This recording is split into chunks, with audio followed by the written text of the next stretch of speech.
is being televised, so Yes. yes, they don't have that on here, but certainly Pledge of Allegiance is always in order.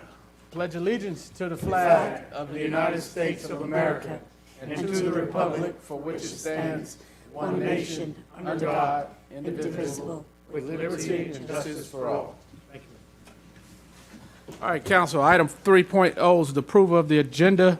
Oh, move. Mr. Manager, did you have modifications, proposed modifications? Yes, Mayor, Council, if you would ask that you swap out item 4.06 and in its place instead have discussion of a GO bond referendum. We would bring back the current item 4.06 at a later date. So if council is so agreeable, I think the motion, Madam Attorney, would be to approve the agenda with the following modification: to remove 4.06 and instead replace it with discussion of a GO bond referendum. And Mr. Manager, if I'm not mistaken, I think there were some timelines that we discussed at the last meeting, reference to the GO bond that. Yes, sir. If council is so inclined to move forward with GO bonds for infrastructure, public safety, and possibly housing, we would need to start that process by Monday, May 9th. And so we'd be able to use tonight's meeting as a way to finalize that effort. All right, so council. Move, Mayor. All right, so there's a motion to approve the agenda with the modification as mentioned. Item 4.06 is being removed and replaced with GO bond discussion. Is there a second? Second. Seconded by Councilmember Ingram. Any discussion on the motion? I do have discussion. Yes, ma'am. Just so I'm clear, and I asked you about this, City Manager. In this discussion, will we be able to discuss funding for an education plan if we are to move forward? There would be an education plan if you do move forward. Of course, tonight, if you discuss it, you can discuss anything related to the bonds. Thank you. All right, and any other discussion? Those in favor of the motion, show of hands. All right, Madam Clerk, that's unanimous. Motion carries. I'd like to welcome the Chancellor and his team. Welcome, sir. Good to see you. Item 4.01, FSU Innovation and Entrepreneurship Hub proposed funding. Chancellor. Welcome. Good evening, sir.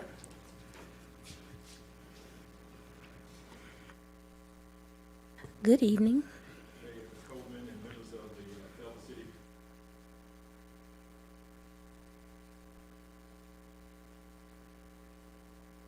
For you to share exciting information about the new Innovation and Entrepreneurship Hub being launched with opening scheduled for late August 2022. To be clear, I am not expressing my excitement just from an FSU perspective. We are excited because this effort also represents a significant milestone toward accomplishment of a key target for action in the city's 2022 strategic plan. This is the target for action 2.4.1. Quote, execute a redevelopment and business growth plan for Murchison Road and Bragg Boulevard with beautification of city gateways, end quote.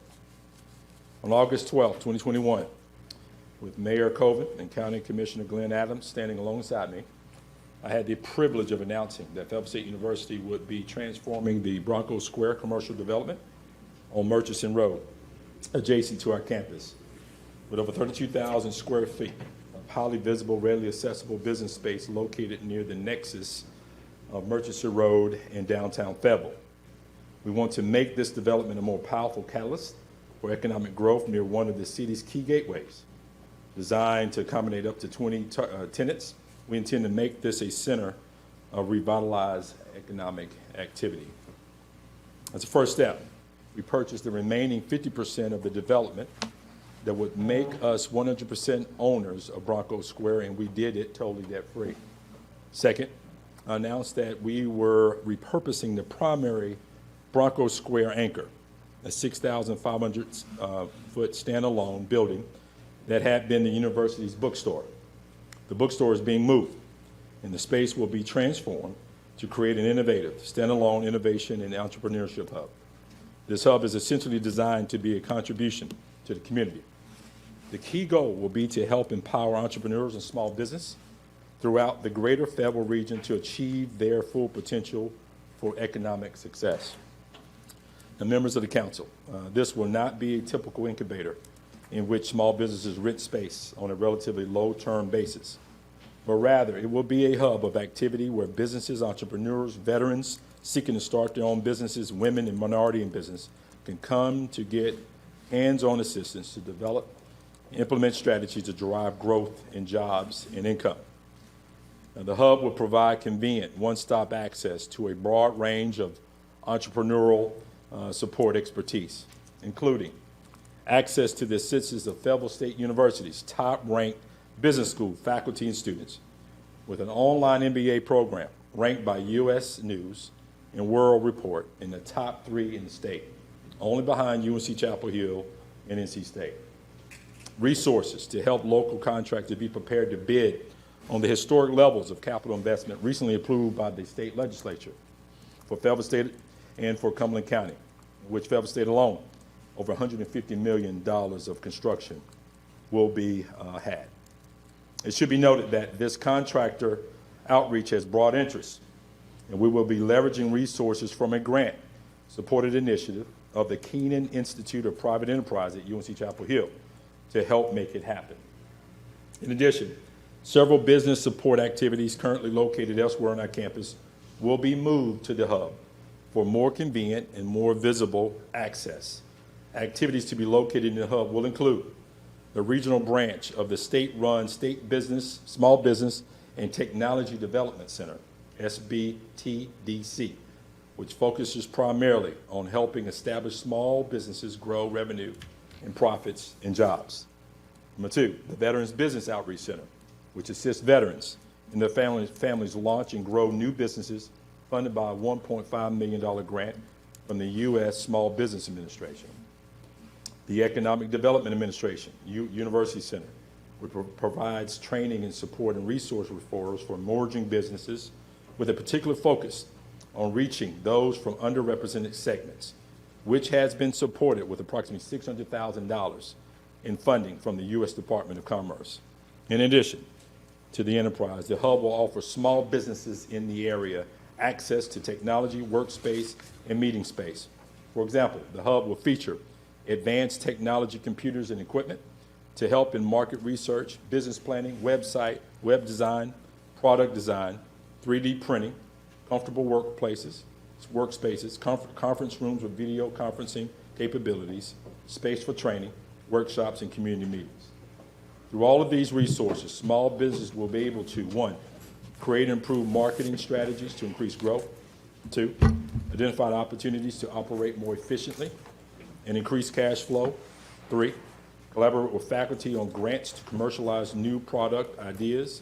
4, meet with others for coffee and informal collaborative workspaces and receive training through business success workshop. In conclusion, we're pleased to be able to offer this space for the use of our community. Thus, the total capital investment required to fully implement our vision for the Innovation Entrepreneurship Hub is $1.7 million. Of this, Fayetteville State University has already invested approximately $600,000. In addition, current and prospective partners in this initiative include the Golden Leaf Foundation, which has contributed almost $200,000 directly to Fayetteville State University in capital and operational support, and has contributed an additional nearly $200,000 indirectly through the support of the UNC Chapel Hill initiative, which will be assisting the hub, a total of approximately $400,000. The U.S. Department of Commerce, which we have submitted a grant proposal of approximately $600,000 for technology needs, which is in process. And the Cumberland County of Commissioners, where we have submitted a proposal for approximately $250,000 in funding support. And we have the Greater Fayetteville Chamber of Commerce and others that have indicated an interest in using the meeting space and resources for the hub. Therefore, to enable us to close the funding gap and move forward as expeditiously as possible, we are seeking $250,000 in funding support from the City of Fayetteville. Mayor Colvin and members of the City Council, we appreciate the City Council's designation of redevelopment and business growth along Murchison Road as a key priority and look forward to the opportunity to collaborate on this highly impactful initiative. The city's investment will go toward helping us achieve our shared vision of empowering even greater economic possibilities for the residents of Fayetteville. Please let us know if you have any questions, suggestions as we work together to make the city's vision for continued growth a reality. Thank you, Mr. Mayor. Happy to answer any questions. Thank you, Chancellor. Do have one or two questions just to make sure I'm playing this back properly. So I understand the incubators and entrepreneurship's purpose is to incubate businesses and help formalize that. A lot of times we have ideas, but to be able to put that into action. But also, you're saying the space could be shared between the chamber, which is the city's business function here, as well as other use of the public for people who are not a part of Fayetteville State. Hit that piece a little bit for us, just so it's We clear. got 32,000 square foot of space there. So we have the hub, and we want it to be a hub, buzzing with business opportunity.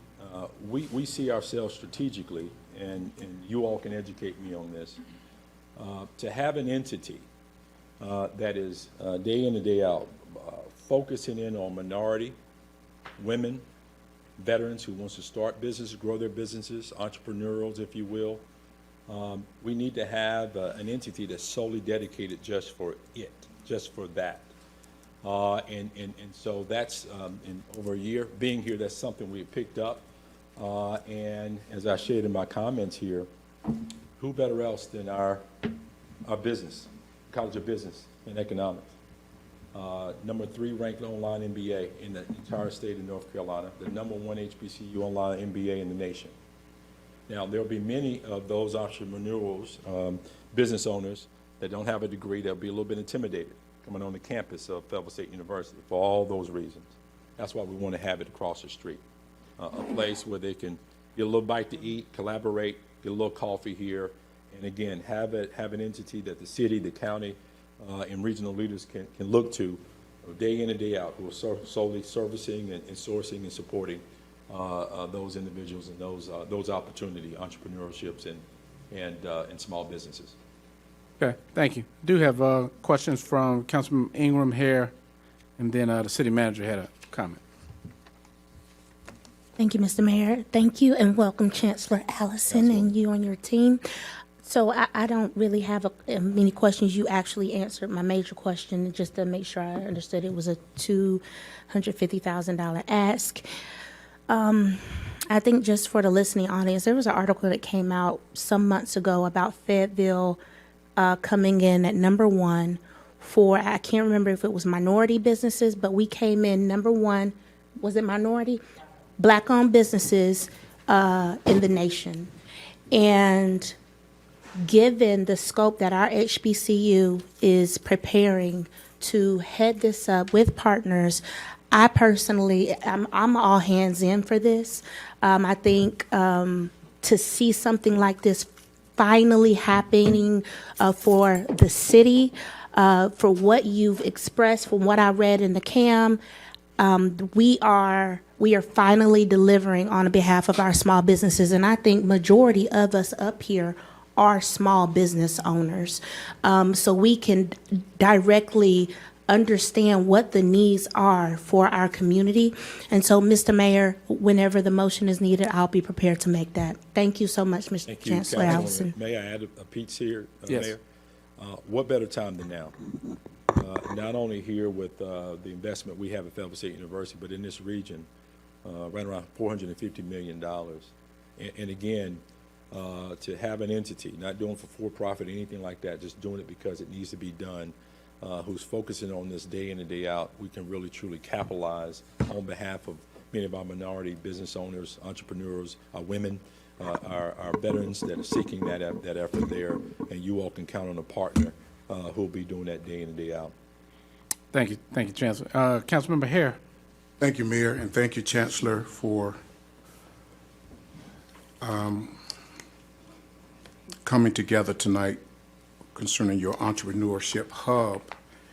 Fayetteville State started this or wanted to move forward at one time, maybe about 12 years ago, with the incubator that's further up on Murchison Road. And so I'm glad to see that it's back and it's going further the concept is further and bigger. So thank you for that. In your memorandum of understanding, whenever that is done, to follow on what the mayor had asked, it will have something stated where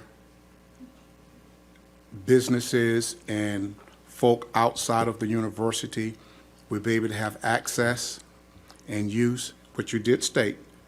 And my other question was also within that memorandum of understanding, I'm happy that this council is big on minority contractors and businesses helping to do the construction and to make funds. Also, is that something that also would be a part of, is that something that can be a part of your memorandum of understanding? However you want. What I will share with you is that that's at the heartbeat of what we want to do. Great. Let it be one, when we have opportunities for business and opportunity, let it be a scenario where this council or our county commission is out looking around and saying, you know, where are our minority businesses, where are women businesses for these opportunities? In addition to training, in addition to making sure that our business owners and entrepreneurs have the certifications, they're registered, if you will, we're going to keep a database. Our college, Broadway College of Business Economics, we're going to create and establish a database so that from time to time, Council Hare and any who wants to take a look and see who they are, who they are they ready to do business with the city? Are they ready to do business with the county? Are they ready to do business with the state? Are they ready to do business federally?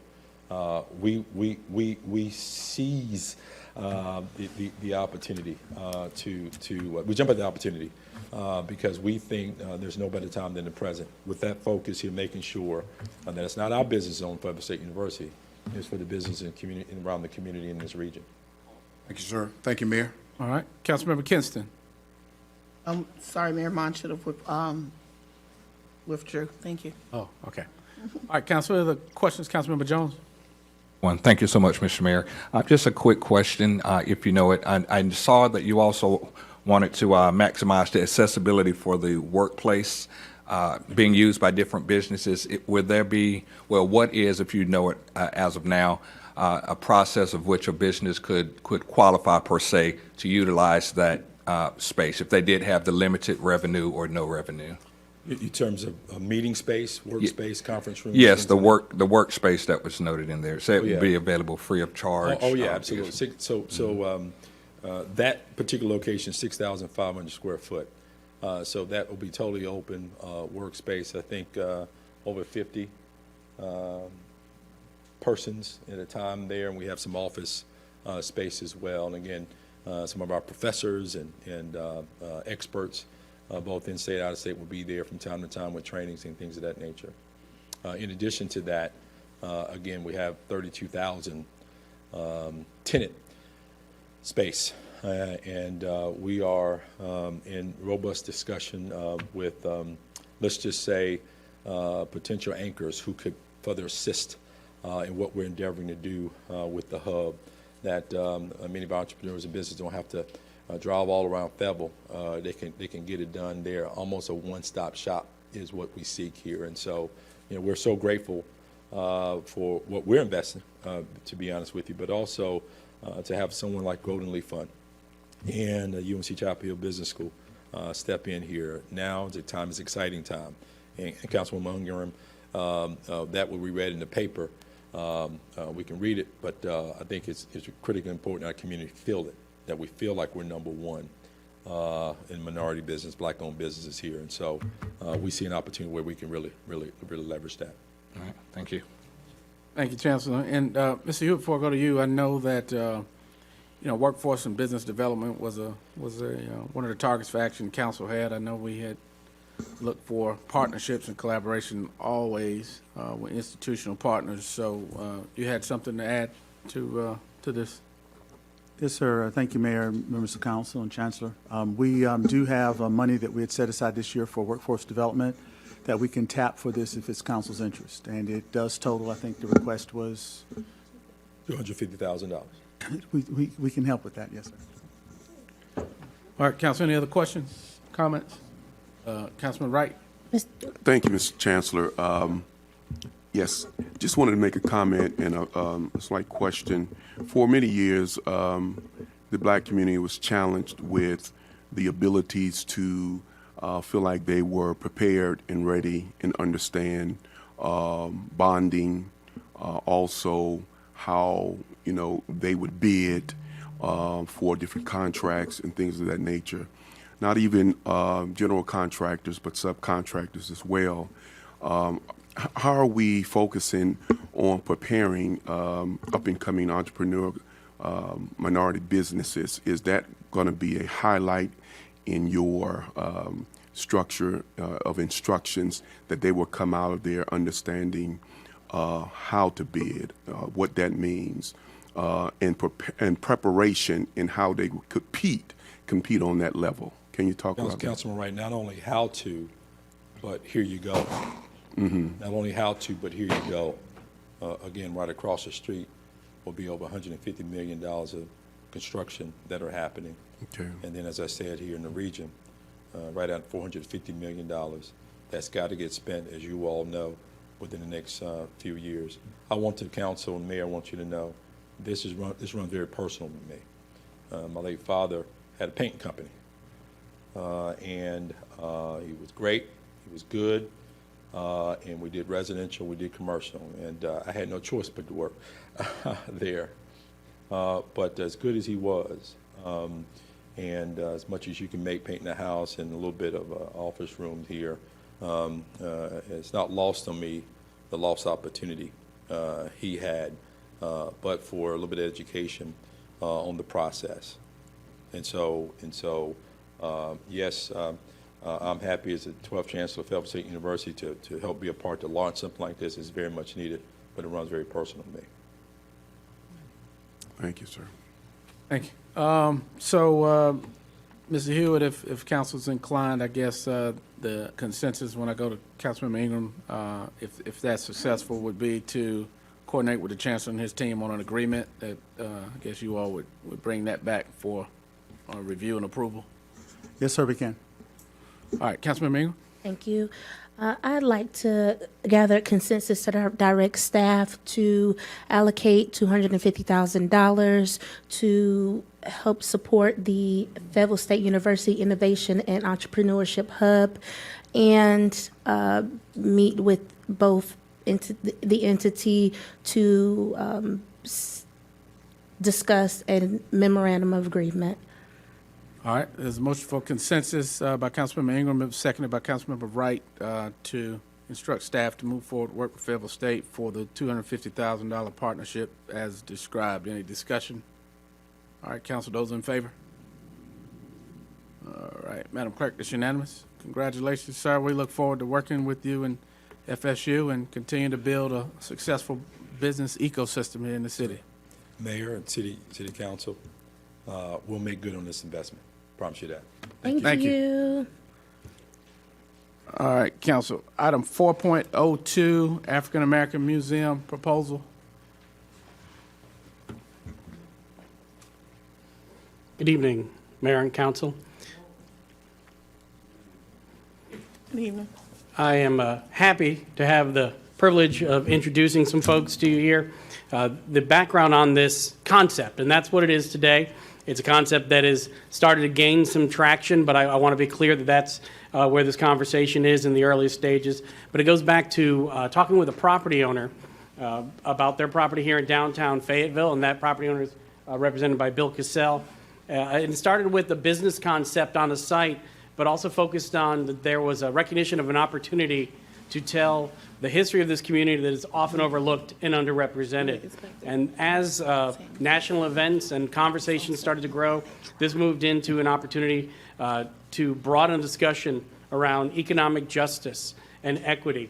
And today we'd like to share with you a concept that we believe could position Fayetteville and would position Fayetteville at a unique nexus to educate and inspire and lead the much-needed national conversation about race and reconciliation.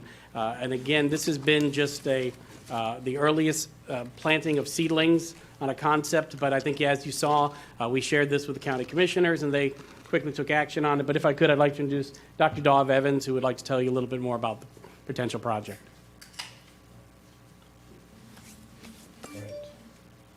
We all doing well today? Mr. Mayor, members of City Council. I'm Dr. Dov Evans. I'm excited to talk to you all about, again, the project that Robert had the opportunity to introduce, again, with regards to Black History Museum. As you all know, we have an opportunity to tell Black history with Fayetteville at the center, and I think that's extremely important. So one thing about that is this particular project has several components to it. One component is the Black History Museum itself. The importance of the Black History Museum is that we need this Black History Museum to be at the forefront of the project. It will be a national museum that will, again, make national news. It will tell a story that the nation will be able to recognize, and again, it starts at the local level. This particular museum that I'm talking about here will be unique because it will incorporate stories from citizens of Fayetteville into the museum as well. State-of-the-art, fully interactive museum that we need the citizens of Fayetteville to have a relationship with. I'll go into a little bit more detail with regards to the museum shortly. The Market House is another part of this project as well. The Market House, I know, has been a source of contention for quite some time, and what we'd like to do is recontextualize and reconceptualize the Market House to transform it from a point of contention to a source of hope when it's all said and done.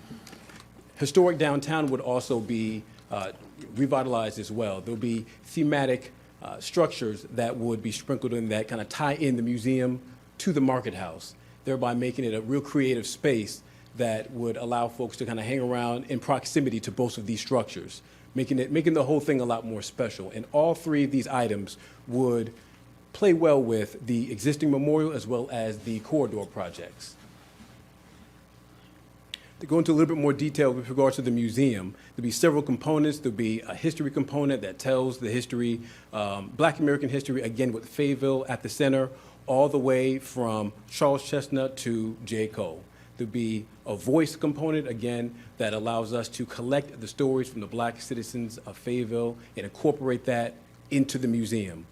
There'll be an authors component where we're able to put together a special collections library that would attract prominent speakers that would be able to speak on topics relevant to the Black experience.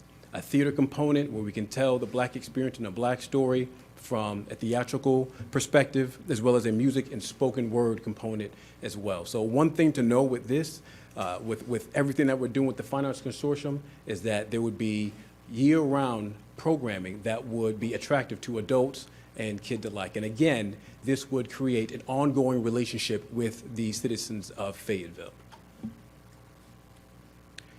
Community engagement would be the main way on how we actually go about putting this project together for this first phase. So again, we would engage the community when we collect the stories from the individuals from the community. We would engage the community when we facilitate a charrette and include the spirit recommendations from the DOJ. We would engage the community when we put together an advisory board that would be able to include their voice in this project. Again, we would engage the community when we work with key groups and individuals on this particular project. We would engage the community when we put together, again, how we want this message and the updates with the project to be communicated to the media, and as well as engaging the community with the development plans for the subsequent phases for this project. So engagement would be key as we're working with Fayetteville to let Fayetteville tell us who they are and what they're about as we incorporate that into the museum. Of course, we want this to be a world-class museum, so we only want to work with the best. So Sir David Ajay and his firm, Ajay and Associates, is who we would work with. Again, Ajay and Associates have done projects all around the world. And again, they have a very detailed engagement process which would do the same. They would work with the folks in Fayetteville to get their stories, know what Fayetteville is about, so that can be incorporated into the museum, so it will feel very personal. We've been privileged to be able to talk to other partners about this project who are just as excited. So again, as you can kind of see the list of partners that we'll be working with here, that are excited and willing to help in various ways. And as you see individuals in different foundations and universities. Again, that would help with this particular project.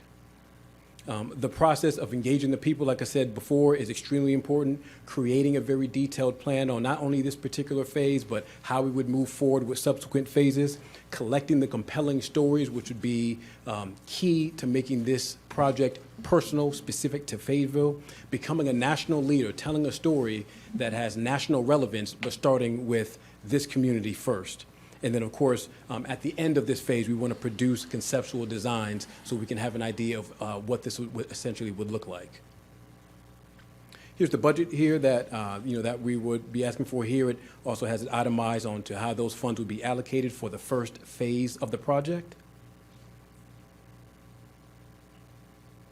And in conclusion, I just want to say, again, that it's important for everyone to know that this story would be told with reverence. So it's important that as we're moving forward, just with this first phase, that we make sure that, again, we have a relationship with the people out there so we can make sure that the stories that are told is given its proper respect as we're incorporating this into the museum. That's extremely important and will be held at the priority one when we're moving forward with this first phase. Council? Yes, thank you. Thank you so much, sir. This is fascinating, and I think the timing is good because this community has been trying to figure out how to embed its historical past in the future of the city in a way that brought us together, not separated us. And so, as the council, I'm sure you all have tracked that, and Robo certainly knows the extensiveness of the conversations we've had about the Market House and what to do with it. Councils past have not dealt with it, but we took it head on, which was a tough issue. But we understand, council, as we look at this, that as we talked about repurposing, there are limitations to what you can do there because of the structure of the building, because of the fact it doesn't have elevators and things that you would need to add to make it a museum. And I heard that kicked around by several council members. So my question to you is the proximity that this is to the Market House, the Market House being in the center, proximity, I guess, is what, 500-600 feet, 1,000 feet away. Could you envision that some of the story may be mentioned at the Market House, but actually told in more detail and shown with artifacts at this museum? How do you see these two projects connecting? Yeah, that's a good question. So the beauty about this first phase is it simply provides a framework for what this particular project could be done. So that idea like you just had, for example, can be on the table because, again, engaging the community and finding out what the different possibilities are, what the community wants to see is going to be key. The purpose of this first phase is not to overwhelm the community with all the answers necessarily, but again, to provide a foundation and a framework for what the community wants to see, because ultimately it's going to be something for Fayetteville. So we want to make sure it's received well by making sure we get that input from the community. So that can be a possibility, as well as some of the other possibilities we would be more than happy to entertain as well. Final question before I go to council members. One of the things that we've tried to incorporate in the process of the discussion of the Market House, which is just one of the historical aspects. This community has a lot of history and a lot of sites, but the Market House, of course, is the centerpiece of that. Right. Is participation and engagement. We had the DOJ come in and do a City Spirits. Right. They've engaged roughly 80 people. Mm-hmm. We opened it back up, and I understand, and I don't know about the attendance on that second offering, but we'll continue to have discussion. Have you all thought about the process in which you'll engage the community for discussion, and how can that play into something we're already doing? Well, I know we're still in the planning phase of what specifically that'll look like, but I know one thing, and I know you all can speak to this as well, but I know one thing is we want to make sure that when engaging the community, we want to make sure that we consider some of the possibilities of, what they would want to see done with the Market House. But not only that, again, we are fortunate enough to have, a firm like Agia Associates that can also offer some potential ideas as well. Coming from their expertise and working with projects all around the world, I think that can help kind of narrow down what's possible in a creative way. So we're not just kind of, picking 1,000 ideas out there. So yeah, thank you. Councilmember Ingram, Kinston, and Hare. Thank you, Mr. Mayor. Good to see you again. I just want to, and you've said it, but I kind of want to make sure that I understand the bottom line for today. First phase, engage the community. exactly how much are you asking? I know the county recently supported to move forward. Cannot remember what their dollar amount was, but exactly how much, what it was the ask for us this evening.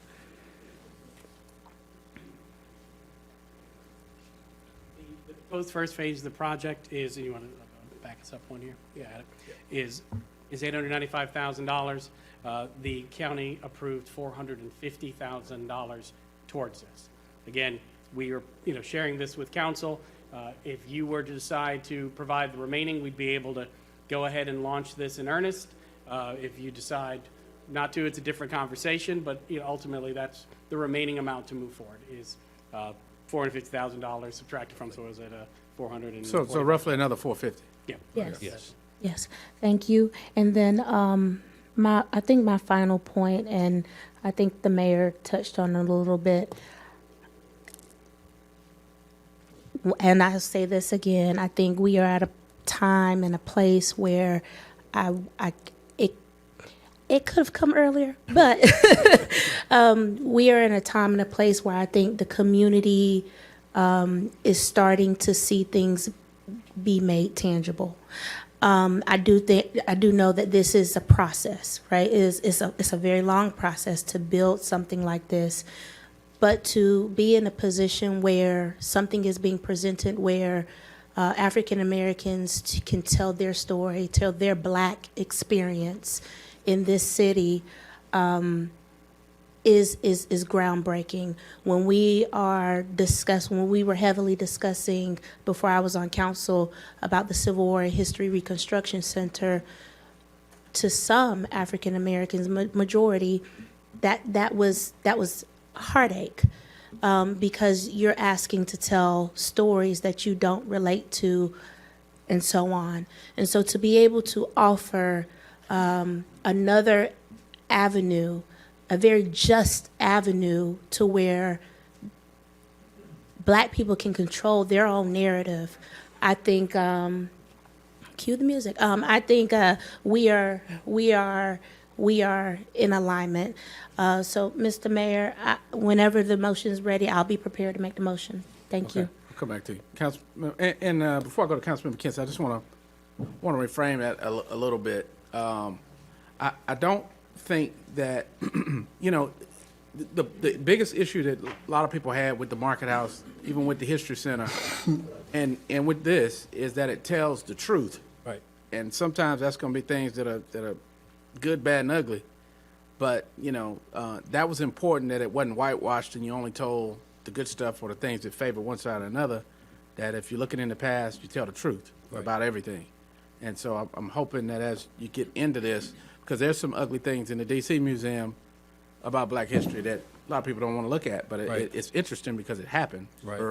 And just like there'll be some things in any of these projects. So I just want to make sure that we're looking at it in that respect. Absolutely. History is what it is. Absolutely. So, okay. So I go to Councilmember Kinston, Hare, and Jensen. Yes, thank you, Mayor. I do have a couple of questions, just for clarity. So the amount of the money that you're asking tonight, that none of that is going towards the actual brick and mortar museum, correct? No. So, yeah, this is just for the first phase, which would be just to kind of come up with the conceptual plans of what this would look like in the end. Okay. And also, do we know what the estimated cost is going to be? Not just yet. We don't have, because again, as you can imagine, as we're trying to figure out what this can look like, obviously that can vary. But again, so that's why we wouldn't have an ultimate cost for the project as a whole at this point. Okay. And the other question that I have is the amount that is showing for the budget, is that set in stone, or could any of those be adjusted?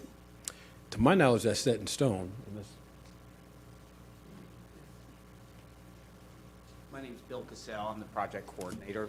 The money is what's necessary to begin the engagement process, to create the foundation to enable the citizen advisory group, which we're hoping that the community will pull together to advise on the project throughout, but to have an intake process through an executive director, through an associate executive director, to engage historiographers, to start to take in the stories and to start to develop the foundation for how the narratives will be told, and ultimately to work with AJE, which is which is, you know, is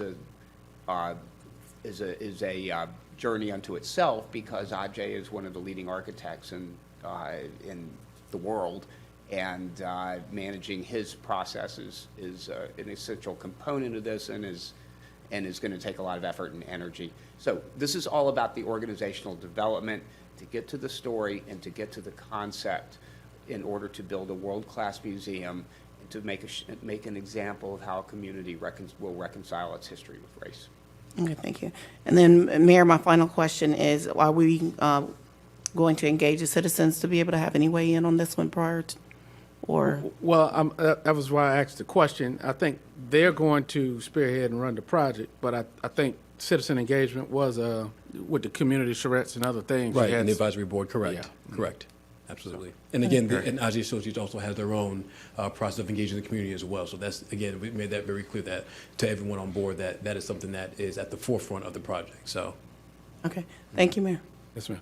Councilmember Hare, Kinston, Thank and Councilmember Thank you, Davis, Mayor. Wright and Davis.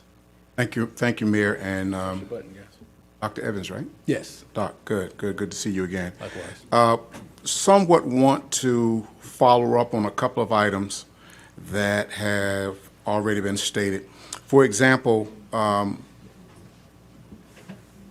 know that you received a portion of this beginning phase from the county, and of course, what your ask is for tonight. As the project goes forward, or this process goes forward, the city will have an opportunity to have a particular staff person always engaged to kind of keep us with updates, and I'm pretty sure our city manager would be the one to tell us who that person would be. Right. That's Well, correct? Well, and with this particular process, we want to make sure that transparency obviously is key. So that's why at every level, again, we want to ensure that with the advisory board, with the charrette, you know, we want to make sure that the citizens of Fayetteville, be it on the council or otherwise, is involved in the process for that feedback and that transparency.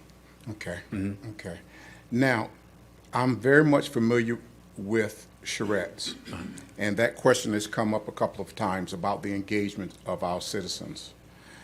So with these charrettes, and I heard 2 or 3 bullets that you just mentioned of who you might engage the partnership with you, but what other avenues are you going to be using, if you know now, to tell us that our citizens across the board will be engaged? Or they're going to be surveys, for example, going out through the mail. I know some of the little, well, I won't say small, but some of the committees and other partners that we already use. Right. But do you all have some other ideas of how you're going to make that happen? Because sometimes it's difficult to make sure we have all the folk we think should be at the table to give input other than just one side versus the other, because we deal with a lot of that. Yeah. So at this point, again, I think for us, one thing is important to actually, after we get past this part and get the funding for the first phase, I think one thing we want to do is do a deeper dive to kind of find out what would be the best point of attack. Because again, you know, you all being of the, the community of Fayetteville, you all know the citizens, better than anybody. Yes, sir. So I would definitely want to, get with, you all, have that dialogue to find out, what would be the best way to engage the community. And then by doing so, that would allow us to be able to approach the community in such a way that they can open up and give us, their true feelings on how to kind of move forward and what they would like to see. Because again, at the end of the day, this doesn't really work if they are not on board with this. Right. So, and I'm glad to hear that. And so whenever that dive is done, it's got to be deep. absolutely. Thank you, sir. Thank you, Mayor. Mayor Pro Tem Jensen. Thank you, Mr. Mayor. My question is for Robo, Mr. Van Gans. Yes, ma'am. What do you recommend on this project as our economic development CEO? Full transparency, and I think we've all heard that I say it in jest, but it's the thing about me that's probably the most true. What you see about me, best thing is what you see is what you get. Worst thing about me is what you see, what you get. Make no two ways about this. This is audacious. This will be very expensive. We don't have a number, but this is also designed to be a national leader in the conversation. And this is one of the few times that I can't answer that question for you, because this needs to come from the community as a whole, and from the leadership, and from the community whose story hasn't been told. So if this is where we want to go, this is how we can get there, and this is bringing in the absolute best in the world to do it. But it's not going to be easy, and it is going to take significant commitments of time and resources. We have a belief that this concept resonates when we talk with others nationally. It resonates, but ultimately, this is a transformative project that has to be something that all of you and all of us believe in to go forward. So this is not would it work if we did it? Absolutely. Would it be an absolute abject failure if we did it wrong? Absolutely. So this is one of those moments where we have the idea, we have to share it, and we have to look to you, the leaders of this. This does cross out of my world of economic development. It's beyond the numbers on this one. Wow. Okay, thank you. All right, Councilmember Wright. Yes, it's good to see you again. Likewise. I like the story and the presentation, but the historical importance of this moment cannot be taken lightly. I want you to tell us a little bit about RJ, the corporation, and a lot of things that they've done across the world. And the reason why I say that it is a community that needs to reconcile itself with the history and the relationship within itself, and to tell the story, of a people in a community that story has not been told. So I'm very excited because I love history, but I love correct history, and history has to be told. Like someone has said, the good, bad, and the ugly. Of course, we understand that there's been great contributions in the African American community, but sometimes we don't hear and know all the people that have contributed. So in the museum, I'm excited to see what you bring back to us. It's imperative that we get this right. And the reason why I think, we got this museum in Washington, D.C., I visited that museum and I was struck and I was at awe when I came out of it, but it told the whole story and the contributions of African Americans in this country. And so it's exciting to see what we have to say locally, and to have such an awesome, state-of-the-art, facility that will be a draw, because I've always said we wanted to make Fayetteville a destination. And this not only impacts history and the pride that a community can have with it itself, but also the economic impact that it would have as well, to draw many people from all across the country, even the world, to come see what we have to say here in Fayetteville, North Carolina. So thank you. Right. All right, Councilman Davis. Thank you, Mr. Mayor. My question centered around something I'm assuming when we say we want to do this Black History, African American History Museum, our intention is for it to be regional, state, and not exactly a Fayetteville History Museum, right? Well, yes. So again, it'll be African American history. Again, it'll have national relevance, but again, Fayetteville story will be at the center of that, will be at the core of that. And that's something that would make it unique. And again, not only would that make it unique, but we need it to have the type of national prominence that other cities and other counties around the world would look at something like this and say, how come we aren't doing something this audacious? So that's why, this process that we're doing is unique, because we're reaching out to the community and making sure that these stories that typically are maybe looked over aren't going to be looked over. They're included in the museum. So that makes it personal, that makes it unique. And again, it's one piece of a puzzle that tells a larger story. But we're just telling with Fayetteville at the center, but everyone can get on board and understand exactly the story that's being told. May I add to that? Sure. The intent, though, is that if the partnerships from outside of Fayetteville are attracted to the scale that we're proposing, that we are prepared to add partners to this regionally, statewide, and even nationally with partnerships with the Smithsonian, et cetera. So not to say that any of that's happened yet, but I think this process will, because of the nature of the ambition of the project, the sheer ambition, that we will be able to attract additional beyond Fayetteville, but not at the expense of diluting the story of the Fayetteville community, if that helps you. Yeah, it makes sense. Thank you, Mr. Mayor. Thank you. Councilman Jones. All right, thank you so much, Mr. Mayor. I know this has been asked, but I just want to be sure.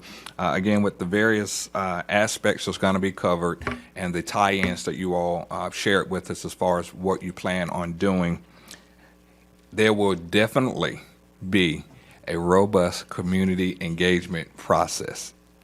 Just really want to make sure that that occurs. Yes, Okay. yes, and again, multi-level, yes. Thank you.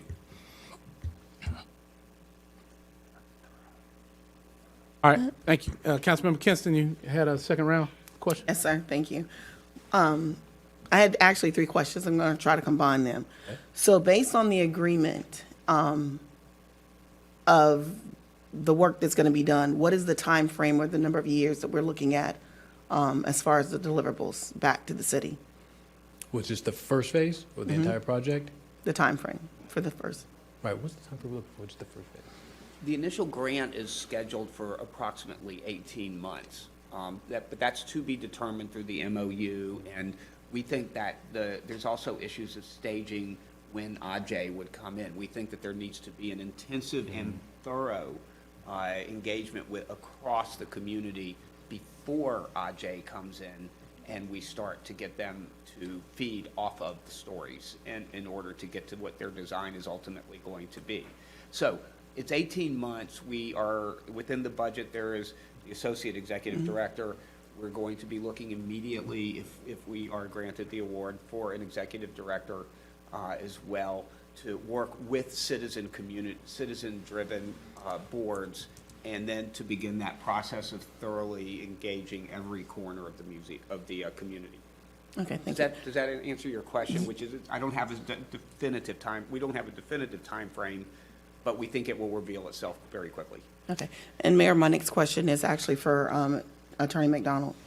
Attorney McDonald, have you seen any agreement outside of just the discussions that we've had amongst council yet? No, ma'am. This is my, actually here in the first presentation. I did see a little bit of the presentation to the county, but no, ma'am. Okay, thank you, Mayor. All right, so council, as we talk about this, some of you may or may not have been here a few years ago when the History Center folks came.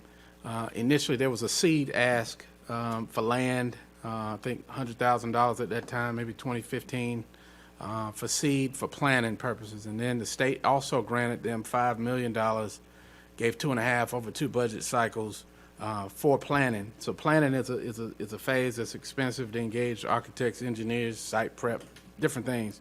So that is consistent with that. Also, too, keep in mind that after this year's budget, as the delegation had allocated the 60 million for the History Center, they did grant us 1.5 for planning for some of the connectivity of the other history projects. And so that was a conversation that was had by multiple organizations, the Umoja Festival, Orange Street School, MLK, and a joint resolution was given about that. So the 1.5 million that we received, or maybe 1.4, was money that we got from the state for purposes of planning, trying to figure out how to peaceably figure some of these tough questions out. So may not be something that's coming straight out the general fund. I know Mr. Manager tucks money away when he gets it from Raleigh, but just wanted to put that in perspective there. So with that, Council, is there any other questions or consensus to? Yes, Mayor. Mr. Mayor, I was going to Councilmember Ingram and then. you had a question? Yes, I just wanted to get a better understanding of what you just stated. So some of our federal dollars, state dollars that we just, I guess we received them, or they're in the process of being received. Am I understanding correctly of what the mayor, at least what I thought I heard, that some of that funding could be used for this? for this particular ask?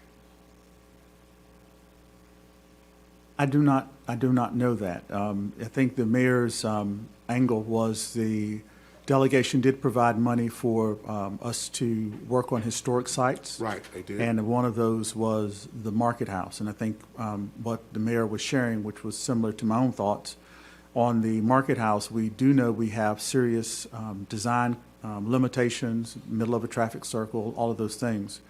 And so a museum placed in and around the Market House might be a long-term, a better solution for that, but at the moment, I do not know if the state funding could be pressed to do this or not. But we can definitely ask that question tomorrow. We can definitely ask that question. Thanks, Mayor. All right. Councilman Ingram? Yes, thank you. Trying to figure out how I'm gonna formulate this.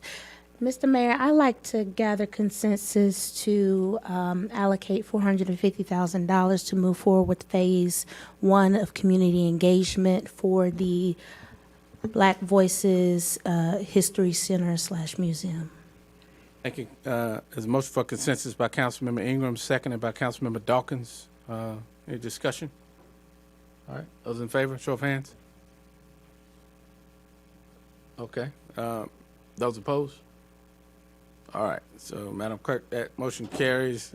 Those voting against, Councilmember Kinston, others voting in favor. All right, guys, we look forward to seeing something pretty soon and working with the county and yourself and the other players at the table. Item 4.03 is the Fayetteville Regional Airport Pier City comparison. I see Dr. Tony out there.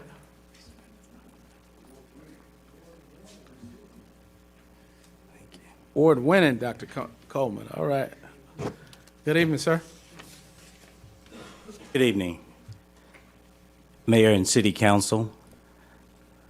I am Tony Coleman, the Airport Director at the Fayetteville Regional Airport, and I appreciate you, Robert Van Gien.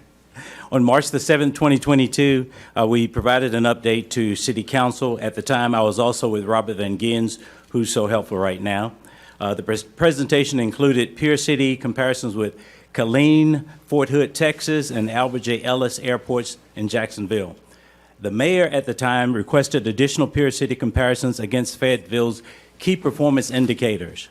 And during my graduate work at Embry-Riddle Aeronautical University, I learned very quickly that at an O&D airport, the primary key performance indicators were parking and rental car revenue. So those are the items that I'll be comparing. The recommended Pier City airports were those with demographics equal to and larger than the Fayetteville-Cumberland County area. The North Carolina Airport Pier Cities included Charlotte International Airport, Asheville Regional Airport, Piedmont International Airport, and the Raleigh-Durham International Airport. And I'm hoping this is going to move with me. Very good. The non-North Carolina airports included Richmond International Airport, Baton Rouge Metropolitan Airport, Des Moines International Airport, Spokane, and Huntsville International Airports. The one thing that I want to say before we move further is I noted just sitting there that says raw data for employments. That should say raw data total passengers. Raw data total passengers. That's employments and deployments, the people that get on and the people that get off as well. What you see is the raw data for Fayetteville, for Charlotte, for Asheville, for GSO or Greensboro, Raleigh-Durham, the Richmond International Airport, Baton Rouge, Des Moines, Huntsville, and Spokane. As far as the populations of those areas, left to right, Fayetteville has got about 203,000. Of course, Charlotte's got 2.7 million. Asheville has got about 87,000. Greensboro has 303,000. RDU has about 441,000. Richmond, 1.3 million. And then the others have a little greater than 200,000. So those are the Pier City. Now, Dr. Coleman, what is that, the MSA populations? That's what I picked up as the general demographics of that area for population. Because I know Richmond didn't have 1 million people, but okay. That's where I pulled it from. Okay. So what you see here on the next slide is the the raw data for parking revenue. And I'll just let you look at that for a second. We're at about 1.3 million. Charlotte's about 55 million. RDU also is one of the top persons at 40 million. Raw data, parking revenue. This is the raw data for rental car revenue. Fayetteville at about $1.4 million, and you see the others. And then the customer facility charge revenue. Again, raw data. Fayetteville at about $817,000 per year in customer facility charges, which are really the charges that we glean from the passengers connected with how long they keep out a rental car at our facility. As expected, raw data shows Fayetteville lags behind in revenue generation as compared to larger airports using raw data. Normalization of data is accomplished by showing revenues per passenger in each of the key performance indicators. Revenue per passenger is as important to airport management as cost per enplaned passenger is to airlines. How much do we get from each passenger that comes into our airport? Every airport is doing the same thing. How much do we get from each passenger? So that is the comparison. Revenue derived per passenger that goes through the airport. The goal is to maintain revenue per passenger at a level that covers all airport costs while keeping rates and charges at attractive levels for incumbent and prospective air carriers. Now let me show you the normalized data. And this is parking revenue based upon the employments. The employments as compared to the revenue that we receive.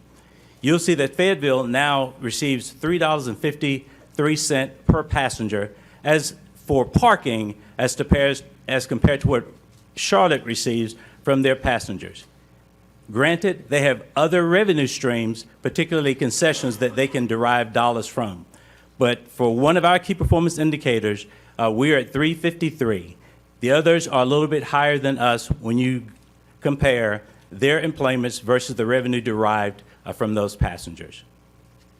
The second one shows our revenue, car revenue per passenger. Fayetteville is at $3.88 per passenger that comes through. Charlotte is at 37 cents.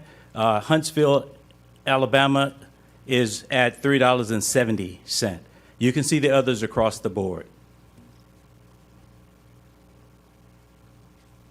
Our CFC revenue per passenger, Fayetteville is at $2.18, while Charlotte is at 22, Baton Rouge is at $3.31, but we remain in the range for what we receive from our passengers as compared to the number of passengers who frequent our facility. In short, the City of Fayetteville's regional airport continues to make sound financial decisions regarding operational and capital improvement needs based on key performance indicators and the availability of alternative funding methods. Ridership may lag behind other municipalities of similar or greater size, but Fayetteville's key performance indicators show it remains comparable to others when normalized. Continued city growth, like the ball field, will inevitably lead to increased ridership and a stronger airport financial portfolio to market to prospective airlines and continue infrastructure improvements. With that, I'll entertain any questions you might have. Thank you, Dr. Coleman. I do have a couple. Can you go back a slide or two to the, okay. So was this the beginning of it? I know it was parking lot revenues, car revenue. Okay. So here, the parking revenues are $3.53 per passenger, right? That's okay. Yes. And then compared to Charlotte, which is probably a third of that, and Richmond, which we did find out Richmond's population is about 220 something. I know it's comparable. The MSA is 1.2. Okay. So, and then go to the next slide, the rental car, I guess.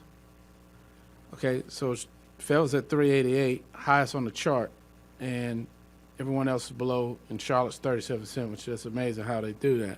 But the question is, I know because you have less passengers, you have to charge more to stay financially sound, okay? And that's something that we beat the drum to say, hey, the airport takes care of itself. So if you have less passengers, can you go back to the number of employment? The raw data? Like it showed how many passengers go through the airport. Okay. All right, right here. So we have 375,000 people So you have to charge enough to break even or to make a profit. So it shows we're at like 3 times the rental rate of some of these folks. Charlotte has 43 million people, so we understand volume. They got volume so they can charge less.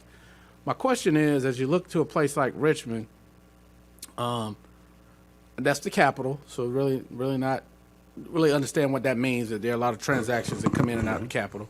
But even look at Baton Rouge at 562. Do we think that we have sacrificed quantity for the price? So in other words, we charge to stay solvent, so we charge more for rental cars, more for parking fees. To when someone flies into Fayetteville, they may take all those things into account, particularly a corporation. So if I fly into Fayetteville, do I pay more than if I flew into Raleigh? And so the fact that I know we need to charge more to cover the cost of things, I understand that, because you have only 300,000 people coming through there. But are we hurting ourselves with that versus a price comparison if we're trying to get our numbers up? So do I save $200 by flying into Raleigh, and how often does that happen for me going to Fayetteville because of our fees? I think our fees are comparable, and I think they are right where they need to be because it is at the balance that allows us to charge a reasonable fee. If you actually talk parking in Raleigh versus parking in Fayetteville, it's comparable. But by the same token, it is at a level where I can charge that fee and not have to have an increased fee to our airline operators. The airline operators know that Fayetteville has one of the lowest cost per plane passengers. So it is that balance. They're extremely happy with what we're charging them, while at the same time, the customers don't really have a major issue with our parking or our rental car rates. So that was my next Mayor? question. So Mayor? the calculation for cost per plane, which the airlines are concerned with, Yes. per enplanement. So how is it, I wonder, that equates to a higher ticket cost? So if they get it cheaper to come here, how is it if I go to Orbitz or somewhere where it asks me going to New York, if I compare Fayetteville to New York versus, let's somewhere they have a hub, Fayetteville to Atlanta, Raleigh to Atlanta. If the cost of employment are less for them, what do you think attributes to the fact that the fares end up being more in some cases? If I could, let me answer this way.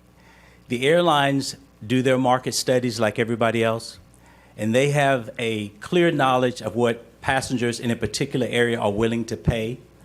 And so long as they can derive a reasonable revenue from customers at that level, they will continue to charge those prices.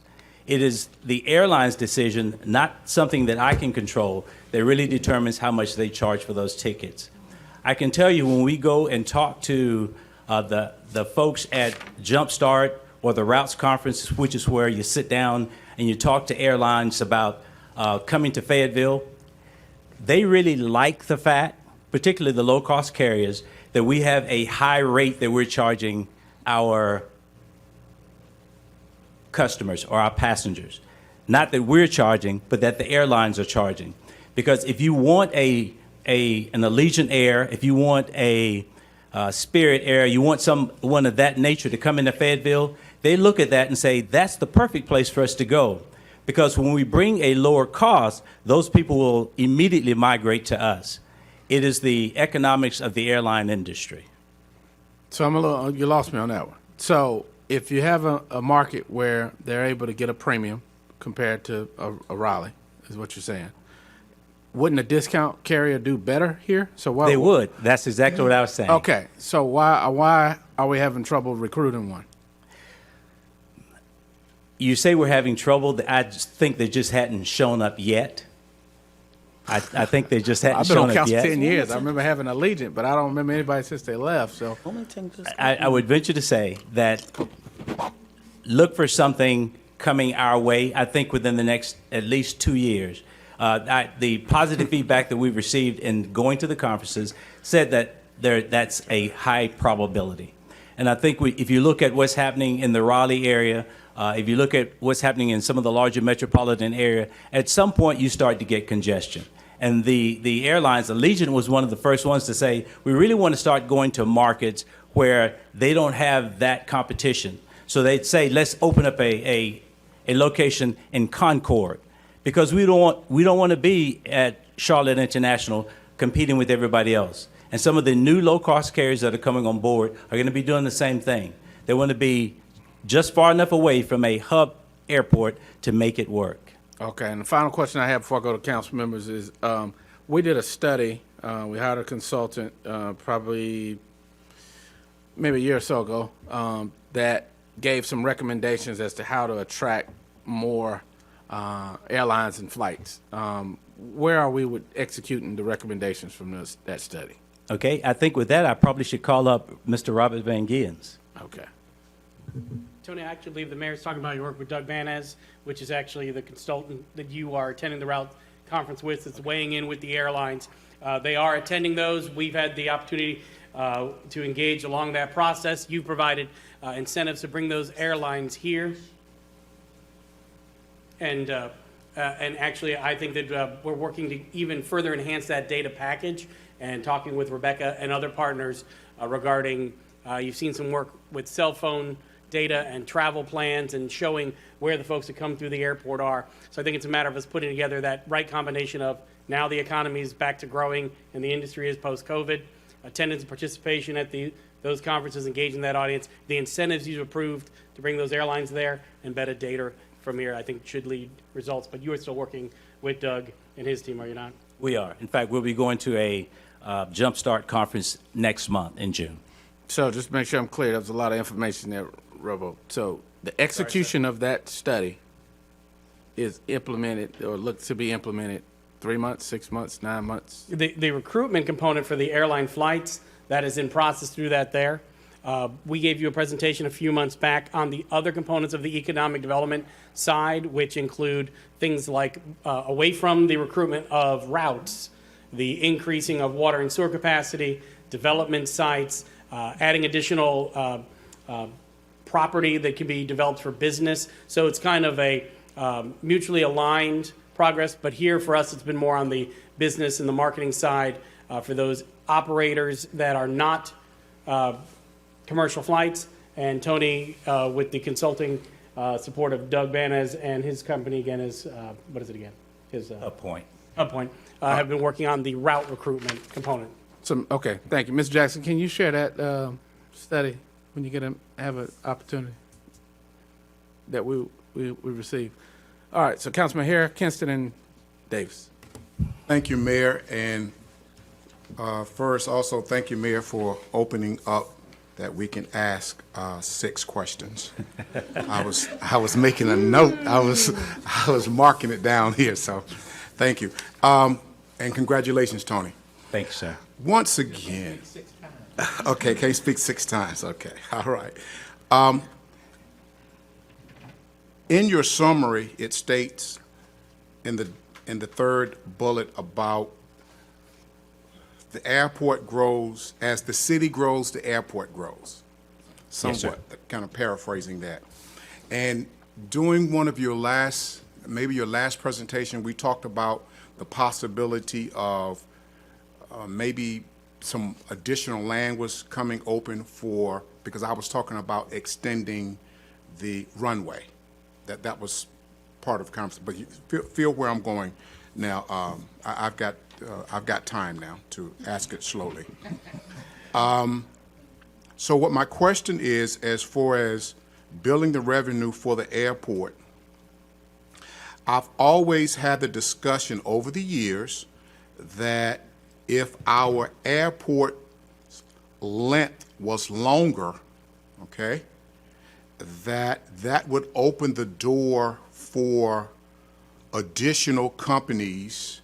For example, and this has always been the discussion, the express mail companies, the express companies that do that type of work, to allow their planes to come in to land, and Fayetteville also could become somewhat of a regional hub for deliveries and things along that line. So my question is that also anything that's closer in the future discussion for something like that to happen? And does our runways have to be longer to get this type of traffic, to get these type of new businesses wanting to use our area, because one of your things you stated in your last presentation, you see how many people we have out here. We have to build, we want to get that region of people. So if you would, please, could you answer that question, please? Yes, sir. What I'll say is I have been speaking with a cargo operator in particular, and they basically all have the same sentiment. Number one, the runways that we have are long enough for some of the cargo operators, but not all of the airframes that they use. Today I talked to someone. Now, when you say did you say airplanes? Frames. So Airframes are you that they meaning use. the airplanes? Yes. Okay. That go is ahead. correct. Okay. Okay, so for example, I talked to a major cargo operator today. They currently use Raleigh-Durham, Greensboro, and Charlotte, as do most of the major carriers. He said if he were to come to Fayetteville, because that's what I was soliciting, they'd have to do some performance engineering. Those things include the length of the runway, that's what you're alluding to, the pavement condition index, the state of the pavement when an airframe lands on top of it, whether you have ILS or instrument landing system approaches or different types of approaches, and whether the tower was 24-hour operations. The length of our runway is adequate for 90% of the smaller cargo carriers, but this particular one uses 757s. That means that they would prefer to have at least 10,000-foot runway. Ours is 7,701. As far as the pavement condition index, ours is strong enough to handle the landing of those aircraft. As far as instrument approaches, we've got multiple instrument approaches, so that would not be a problem. 24-hour tower operations, because our tower covers everything around Fayetteville for 60 miles, that would not be a problem. What he told me was that what he'd do is, if they considered Fayetteville, they would consider what they refer to as alliance partners, which are smaller aircraft that could serve our markets as they do across the world, and they would then be able to fly in and out of Fayetteville. He says they have a 5 to 10 year outlook, and so right now we're not on their current plan, but he was going to go back and talk to his folks. And what he called it was he's going to socialize them on what Fayetteville has to offer and then get back with me so that we know that we've got what they need available. Now, as part of my planning, I've got a meeting tomorrow morning with the FAA. The FAA and I are talking about putting in an international arrivals terminal, because a lot of times that's where it starts. You have a place where people can come in internationally and either in a general aviation or smaller aircraft capacity deliver cargo, big or small. And so I know that that's in my plan. The international arrivals facility is going to cost me about $20 million, but I'm also going to have to strengthen the general aviation pavement to handle those aircraft, because right now it is asphalt. I'll be making that concrete. That total cost is going to be about $27 million. So that's what I'm talking to the FAA about tomorrow, but I did have that discussion with the cargo carrier today. That's their criteria generally across the board. Well, thank you, sir. And I hope, and even if I have to make it a council member request, that I would love to continue to have this discussion, especially about the growing of the length of our runways and what it takes to bring that bigger plane and that cargo, us being some form of a cargo hub, or whatever the correct name of it would be. Because I know we've had this discussion and we've kicked the can around for years about this is not a new discussion, and that I've heard it before, and we've had it before. Because if we're going to be spending dollars, these are the kind of things right here I think we need to be also spending dollars on for the future of the growth of Fayetteville, and on and on and on. So thank you, sir. Thank you, Not a Mayor. problem. Thank you, Council. Thank you, sir. Council Member Kinston. Yes, thank you, Mayor. I'm going to ask this question. It's going to sound very strange, but in preparing for tonight and looking at what the goal was, the question I had is if we're looking at per passenger. If you have a passenger, I'm going to say an infant, how does the industry standard count for the passengers compared to what the goal is? If that makes any sense. How does the industry standard? Because it says that the goal is per passenger, the revenue per passenger. Okay, that's not our goal. That's just what it is right now. That could change. Okay. And so when it comes to, if you're referring to whether an infant is Counted in the counted as a passenger, if they have a separate ticket, they would be counted. If they don't have a separate ticket because they know that that infant is small enough to be carried in the mother's lap, no ticket, no count.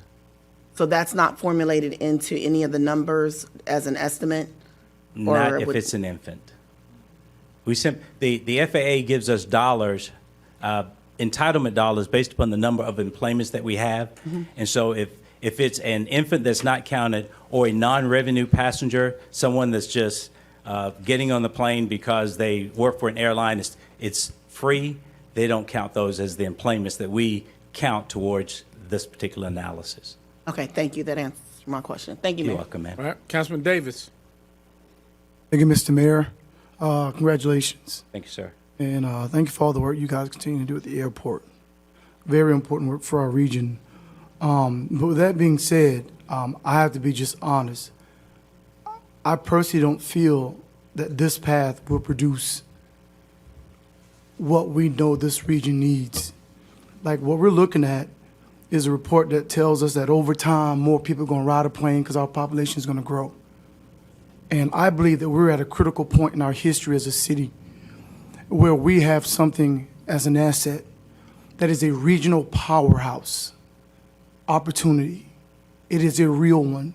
And I'm talking about that airport that sits on I-95. I know for a fact that Atlanta and Hartsfield is at critical mass for logistics. That means they can't get no more planes or trucks from 85 to 95. So I'm hoping that this council will find some creativity and innovation and agree that we need to direct staff to find us a partner or someone to begin discussions on what innovative ideas there are to do a partnership or collaboration with a major transit partner where we can build and do something at that airport as a group, as a unit that we own. Because 95 saves any company money when they can land a plane and put a 19-wheeler on a major interstate between Miami and New York in 15 minutes. That's millions of dollars. That's not 77. That's not 85. That's I-95. And I applaud the way we try to manage our airport and want to build and be responsible and solvent. But we're at a place where we need to jump off the cliff and see what's out there. We're not committing, but we need to be innovative and we need to be aggressive and we need to be forward thinking in what that place can be for us and not take no for an answer, not take the landing there for an answer.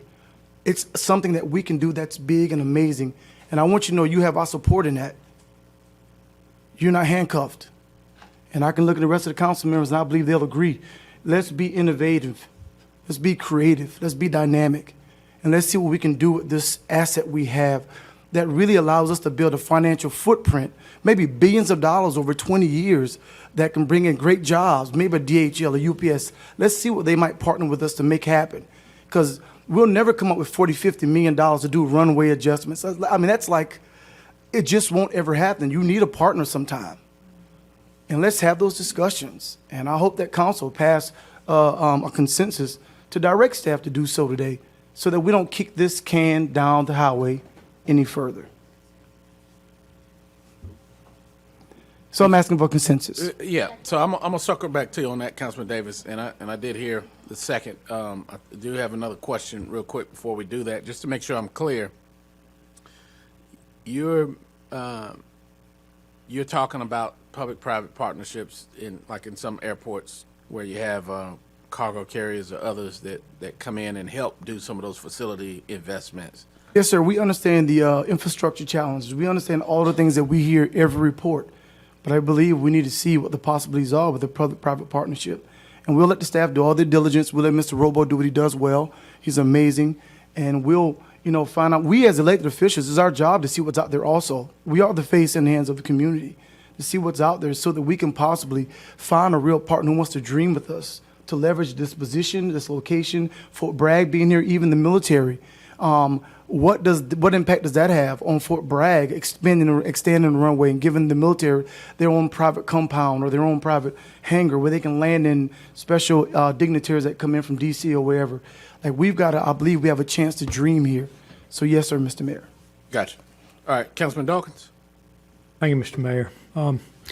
Dr. Coleman, thank you for making that Dallas flight get back here. We had it for a while, lost it, it's back. It's great. I use it at least 3 times a year. Love it, especially get to the West Coast fast. We need some flights to DCA. Wilmington has 3. We have 0. They use Congressman Rouser. Congressman Rouser is coming into part of our county now, so I'm letting you be aware of that. But we also need to leverage Congressman Hudson because he claims he's the Fort Bragg congressman. Yes, he does. He so, is. He's visited me several times. Yeah, we've got to get some flights to DCA.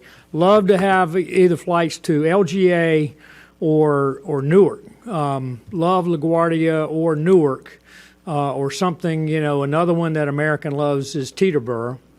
And then the last one is White Plains. So I don't care how we get there, but let's get something into the New York area. I think it'll go. All right, so my 2 questions to you. Do you recommend acquiring land around the airport as PwC expands water and sewer if some land becomes available to us? Yes. Thank you. Okay, so council, you hear that? We're going to have to spend money.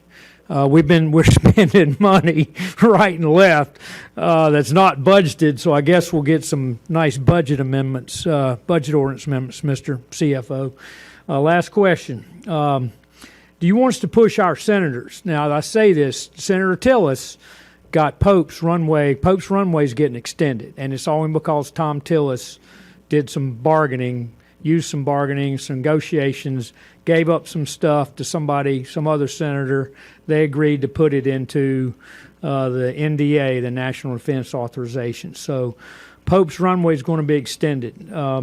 Now, they're not going to be able to, with this Amazon facility going up, we got to figure out how we're going to fill it to capacity instead of using GSO and RDU and PTI and CLT. Hopefully they're going to use FAY to bring in. So this could speed up our process. So Yes. Do you want us to push our senators to lengthen our runway? Yes. Thank you. Thank you, Mr. Mayor. Well, And thank just as you. a side note, one of the things that I do plan to do when I go and speak with the folks in June is I think Amazon Air was on the docket, and so I'm trying to make sure I get an audience with them because I want to make sure that when they start operations, they come into Fayetteville. Consider that done, sir. Councilman Davis? No, he's trying to make a motion, I think. The motion was for consensus to direct staff, along with our airport director and Mr. Van Giens, to begin to entertain partnerships, collaborations, and for how we leverage our entity here, our district asset, for logistics, transit, big, small, of all types, partner for growth, all of the things we talked about we need to get done. All right, so I have Councilman here. So basically, there's a consensus motion. Received a report given to also add to explore partnerships, public-private opportunities, and I think Councilman Dawkins added as we continue to seek acquisition of land in and around the airport. So seconded by Councilmember Hare. Any other discussion on the consensus? Those in favor, show of hands. Expand our airport, our region. Sounds good. Thank you, Dr. Coleman. Look forward to great things. Thank you, sir. Thank you, sir. All right, item 4.04 is the Housing and Urban Development Action Plan. Mr. Colley.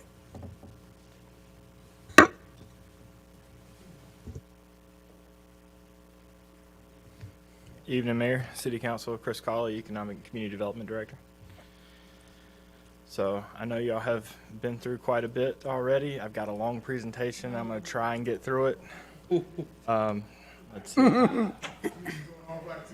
I know. I just forewarned is forearmed. We're gonna walk through it as quick as we can, but there's a lot of information here. So, good luck. All right. So this is good luck to you. Yeah. So, this is our annual action plan. This is the budget for our department to include all of our grant funds. So the couple of grants that we're going to go over tonight is the Community Development Block Grant, the Home Investment Partnership, and Housing for People with AIDS, which is a new grant that we've been awarded this year. We'll talk a little bit about that. So some cities get funds directly from the state.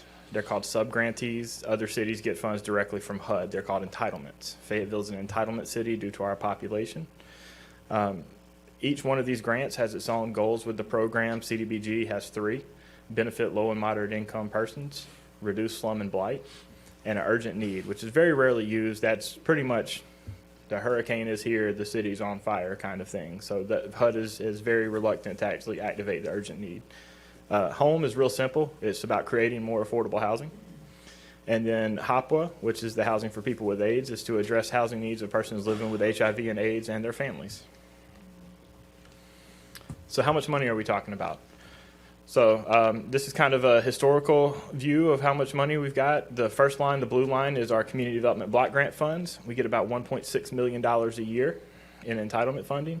Our home funds, we get just shy of $1 million at $937,000. And then HOPWA, which is brand new this year, so it doesn't have a trend line, is at $723,000.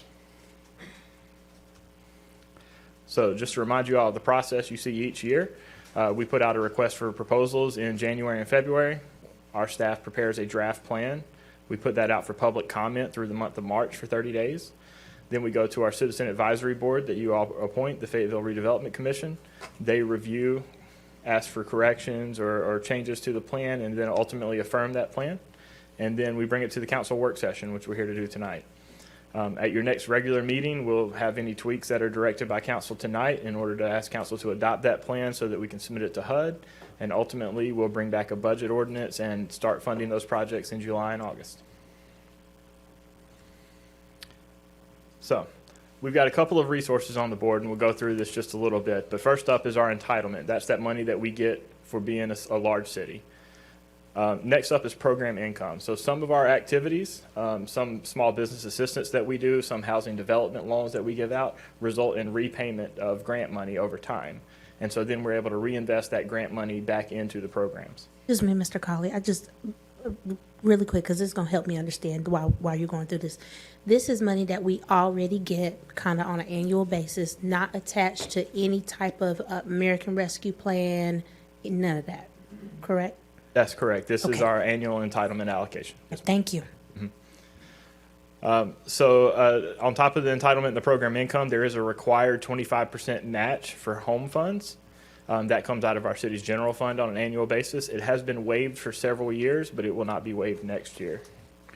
And then the last resource that we're going to talk about is our prior year funds. Those are remaining grant funds from the prior year that'll roll forward into next year. So a note with this is that normally by this time the mayor has gotten a letter from HUD saying how much money we've gotten.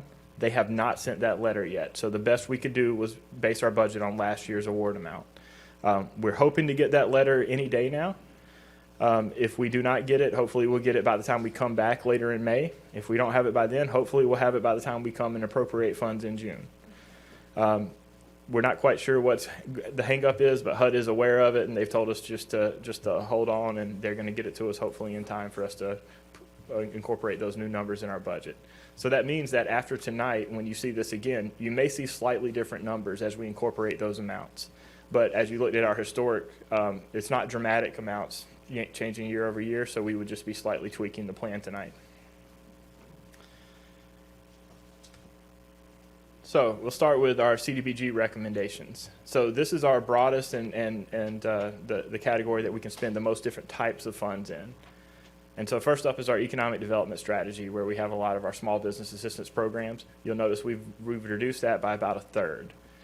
That's because we have a timeliness commitment with CDBG funds, and because you have invested in American Rescue Plan funds, we're going to remove some funding from this small business assistance in favor of American Rescue Plan funds for the next couple of years, and we're going to invest in neighborhood resources. As you see below that, there's a 77% increase there.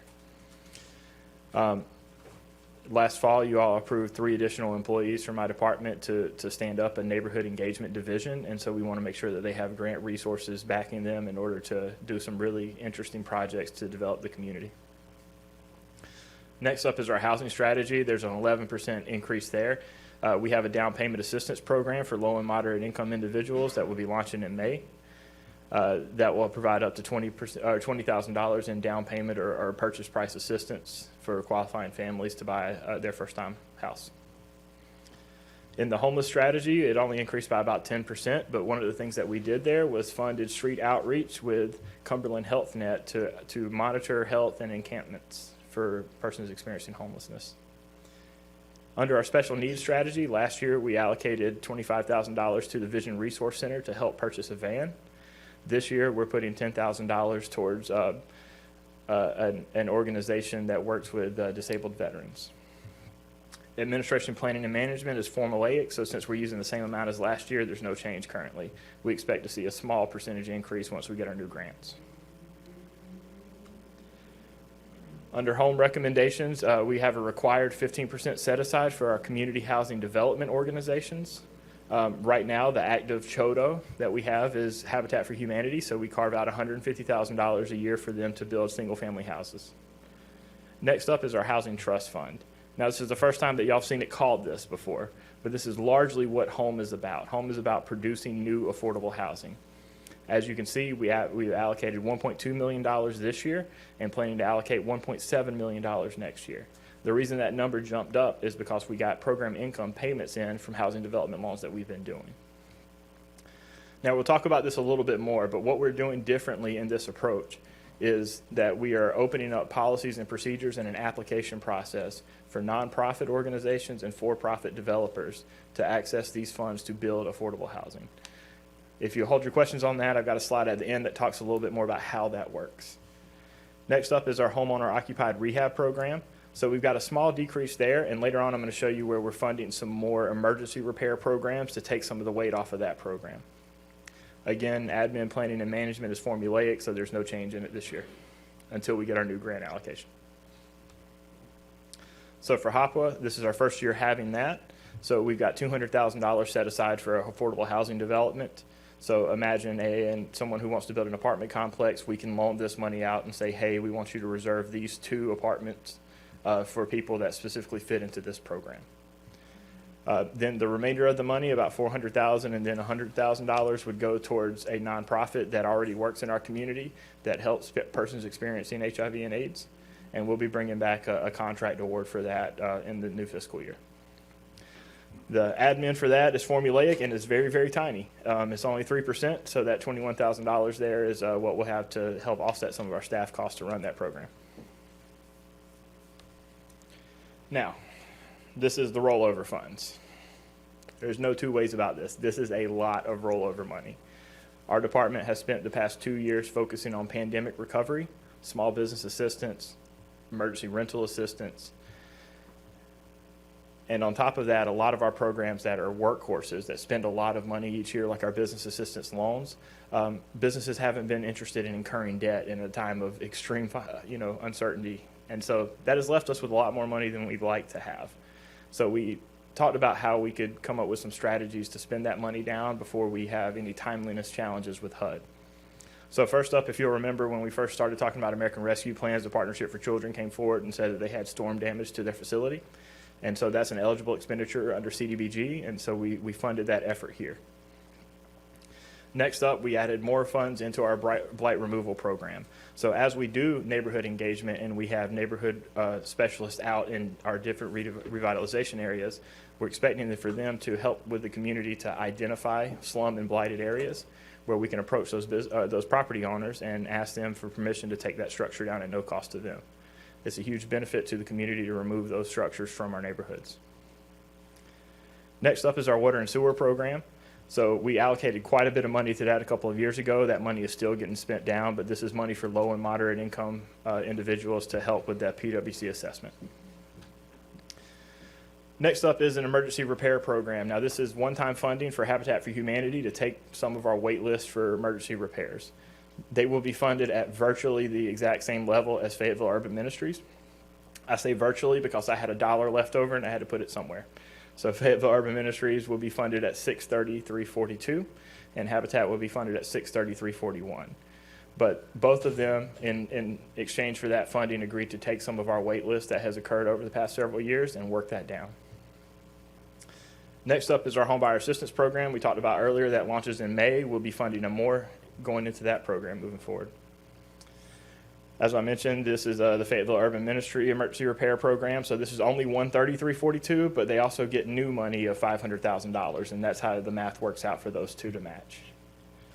On part of our neighborhood engagement, we added some rollover funding to community outreach and $14,000. If you'll remember, a few months ago, we did a job fair in partnership with FTCC and NC Works, and we expect to do more activities like that moving forward. This money will help with that. And then last is a rollover of $1.7 million in our Home Housing Trust Fund. Now, this money was set aside intentionally. We did this because we wanted to start creating a program where we could partner with those nonprofit and private developers in order to build more affordable housing. But we've got to have a significant amount of funding in place in order to kickstart that program. So this is where we talk about Housing Trust Fund and kind of how that works. So a housing trust fund is kind of an umbrella term. And really, there's a couple of activities that happen in those funds. There's some more that could happen, but these are the three that I'm recommending. We loan funds to housing developers, both big and small. So if you invest in real estate, the idea is that you generate revenue from that investment. That's the same for affordable housing. Just you may generate a little bit less revenue with affordable housing because the rents are less. Either way around, loans are the tools that help with real estate development projects. Sometimes those loans are forgiven and then we call it a grant. But no matter what we do, because we have requirements long-term to enforce the affordability, we work through loans as the tool. Sometimes when there's more affordability, like if we're doing something like permanent supportive housing, we'll have more generous loan terms. We'll have a 0% interest loan that's deferred for 20 years or 30 years. And that way the development can help. They don't have to worry about the capital cost. They can worry about the operating and make sure that the people who are staying in that permanent supportive housing are taken care of with case management and social services. Right now, we're working to update our policy and procedures. We already had these revolving loan fund policies in place, but they weren't as inclusive as some are in other communities. And so what I mean by that is that it was hard for small nonprofit developers to access these funds. And so what we're putting in place now is a change to our policies and procedures, an application process, and an online portal so that not only can large developers that get low-income housing tax credits, but also small developers and some other developers that have other layered financing that gets kind of complicated. But they can all apply for this program so that we can see a wider variety of different types of affordable housing developments happening in our community. Next up is loans for single-family housing development. So right now, today, one of my bigger jobs is to find a nonprofit that can help us build modest homes, about $150,000 to $170,000 homes, and find qualified home buyers to put in those homes. Now, we can help with down payment assistance, we can help with purchase price assistance, but we need someone who's capable of building those houses and connecting those families. Last thing, and it kind of flows into that single-family housing development, is loan funds for down payment assistance. We're currently using CDBG for this, and we're going to run that program and see how successful it is. If it is successful and we run out of money, we will start using home funds for that as well. But regardless of the funding source that gets used, whether it's home, whether it's American Rescue Plan, whether it's general fund or state allocation or a housing bond, these are the types of activities that would take place with that money.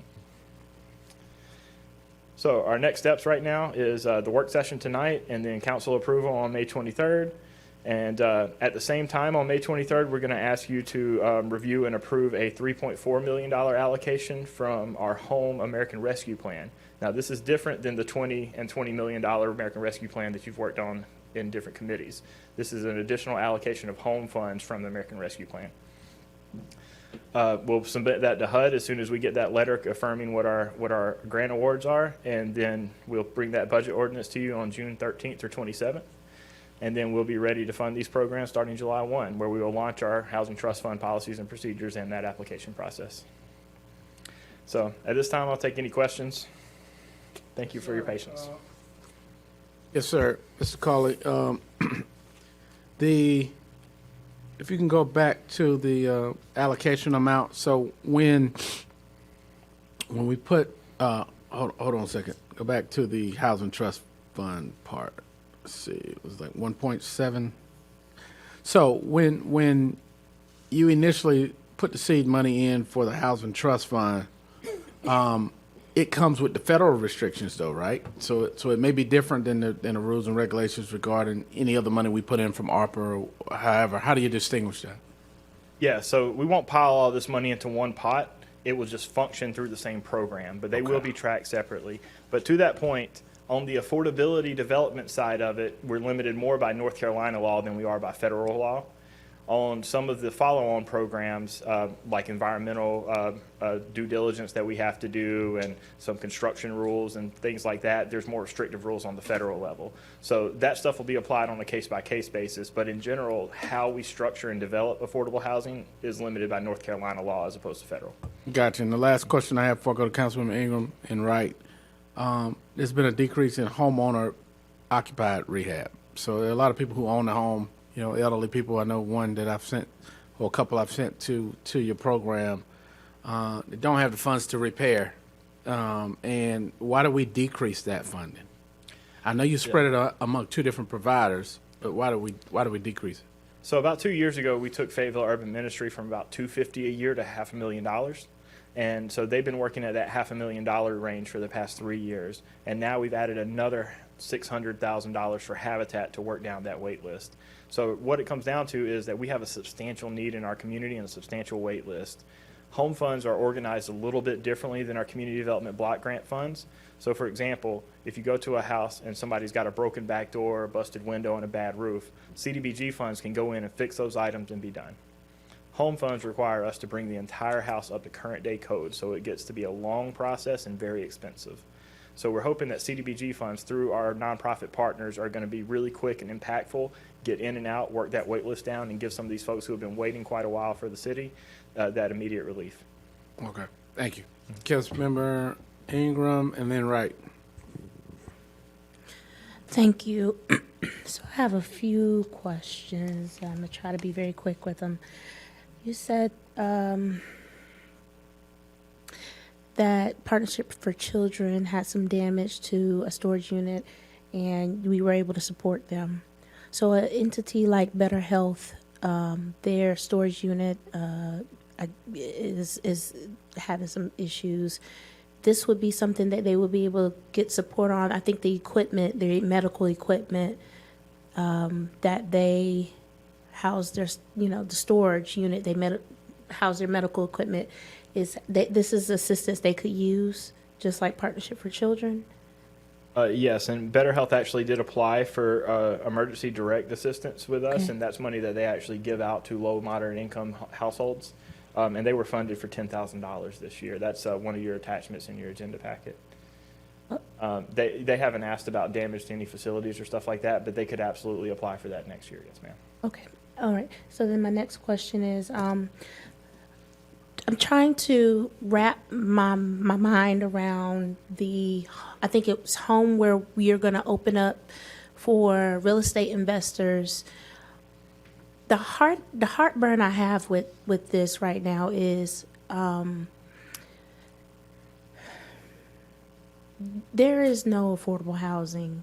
Either it's an Airbnb or it's not affordable. And right now, I think the struggle people are running into when it comes down to home ownership is they're paying rents far higher than what their income can support, which is kind of slowing them down with the home ownership process because they can't even keep money kind of within their bank account because they're trying to live. You know what I'm saying? So express to me, it says even affordable housing. I would most feel comfortable if it said only affordable housing because that's what the need is. For instance, I want to point out something that recently happened. You said Cumberland Health Net. We kind of contracted them to do some things on our behalf. I know that they do housing vouchers, correct? I don't believe so. I'm not sure, though. Yeah. Okay, so from my understanding, I was told that they do housing vouchers. And they also have some type of funding where somebody creates funding within a certain zip code, a certain area, but there's no housing available. in these certain areas. So if we are trying to kind of really take on affordable housing, help me understand this even affordable housing. I'm just really trying to understand that. What's the even affordable housing? Because to me, it sounds like a afterthought. Well, so the point here that I was making with this first bullet is that all real estate development projects are designed to produce income. Right. If I buy a grocery store and open that up, the tenants in that shopping center are going to pay me income, and that's going to go towards the operating and also towards the debt service on the loans. And so what I'm saying is that market rate real estate is designed to earn income. Affordable housing is also designed to earn income. It's less income because the rents are lower. So that's the point that we're making here, is that real estate development deals are structured the same way, regardless of whether it's a market rate or an affordable. And the kind of the principle here that we're looking at is that's one of the primary reasons that when we finance affordable housing, we work through loans as a tool, because there's income that's going to come in, and those private or nonprofit developers are going to be capable of paying back that loan to varying degrees. Okay. Now, once you get to extremely low income folks, at that point, you have to look at forgivable loans. Okay, so then my next question is, what is the formula that that's being used to say this is what you can afford? When it is, well, not, I guess not this is what you can afford, but when working with these developers, and they tell us what they're going to rent out or sell for, how are we saying, okay, we can work with this because this is the medium income that can support this? So a lot of that's already in some of our established policies, but we're also going to bring that back to you all to review and affirm in early June. But that all is set by HUD, and regardless of funding source, we're going to use that same stuff, because just like I said, North Carolina law limits us, and North Carolina law limits or refers to the HUD area median income. So when we talk about affordable housing or workforce housing, we're talking about people at 60% of area median income up to 80%. And that could be anybody from two folks who work full-time at Food Line or Target, or a first-year police officer with 2 kids and a stay-at-home spouse. Those are all in that 60 to 80% AMI range. As you get into deeper affordability in that 50% and below, you start talking about heavily subsidized housing like public housing, like the Housing Authority. And those types of developments that happen out there would need more generous loan terms. Okay, and then this is my final question. As it relates to our unsheltered community, I know, and you correct me if I'm wrong, I know that the city has the wheelhouse to be able to renovate, build, I'm going to use a old hotel. We have the wheelhouse to say we're going to purchase the Regency Inn on Ramsey Street, renovate that, and create transitional housing. We would just have to get an entity to manage it. Is that correct? That is absolutely correct. And one of the funding sources that we're going to be bringing back to you on May 23rd is that Home American Rescue Plan allocation. Mm-hmm. And a requirement of that funding is that at least 70% of it go towards extremely low income. And for all intents and purposes, that extremely low income definition means people who are effectively unhoused. Thank you. Yeah. Thank you. All right. Councilman Wright. Thank you, Mr. Coley, for that presentation. I have a couple of questions. The Blight removal program, I know you have that in there. We've had a lot of problems and questions for residents that have, now when you define Blight as old houses that need to be torn down, but I'm concerned with the buildup of vegetation, fallen trees, and things of that nature in communities that have real struggle with cleaning these things out, which create more problems when it comes to flooding and things of that nature and home damage. Have we looked at that to see if we could somehow use some of these ARP dollars to fund projects to help clean these swales in the back of people's homes that normally they could not afford to get it done? Am I up the right tree? I'm all for that. No, sir. I'm all for the swales. It's just a question. Yeah, no, so So this is our community development block grant funds. They are limited to low and moderate income census tracts. We are looking at ways to help with underbrush and problems like that. It is something the city has never done before, and we're still researching whether that's an allowable expenditure under HUD. We haven't got that answer back from our consultant yet. I don't know if we would necessarily be targeting drainage wells, but definitely looking at the vegetation that attributes to blight in communities or into poor sight lines that can cause other follow-on activities in communities. Right. We're definitely looking at stuff like that, but we haven't got that report back yet. That'll be interesting to see what they say about that, because one thing leads into another. So you tend to, put the horse before the cart, and sometimes we just need to deal with what we might consider as small problems that can be created to bigger problems if we don't deal with them. So I'm interested to see what that comes out to be. The next question, you talked about needing partners to build houses, and then you gave a quote of an expense, whether 95,000 or 100. What was that amount that you gave? So, affordable housing is different in every community. Right. You could spend $250,000 in Durham to build an affordable house. Right. The estimate here is we're thinking about 150 to 170 to actually build a single-family house that's of modest size, and that's the definition that HUD uses to talk about an affordable single-family house is modest, safe, and decent. And so we'd be looking to do something like that. They don't all necessarily have to be the bungalow style that Habitat does, but they do have to be modest in size and amenities. But they can be built anywhere in our community. So again, the trick here is not for general contractors and home builders to say, hey, I can build a house. It's to source that qualified family that goes into that house as well. And we're really looking for some strong nonprofits to help develop a program around that. Okay, that sounds good. So right now we're somewhere like 20,000 short units of affordable housing in our city. And so with that number of housing shortages, what would you say would be a robust approach to try to impact that number to make a difference in how long you think that would take to even impact that number? Yeah, I mean, that's a tough number. When we look at Wake County, for example, they just did a report that showed that they had a deficit of 56,000 units. They also have a population of 1.3 million.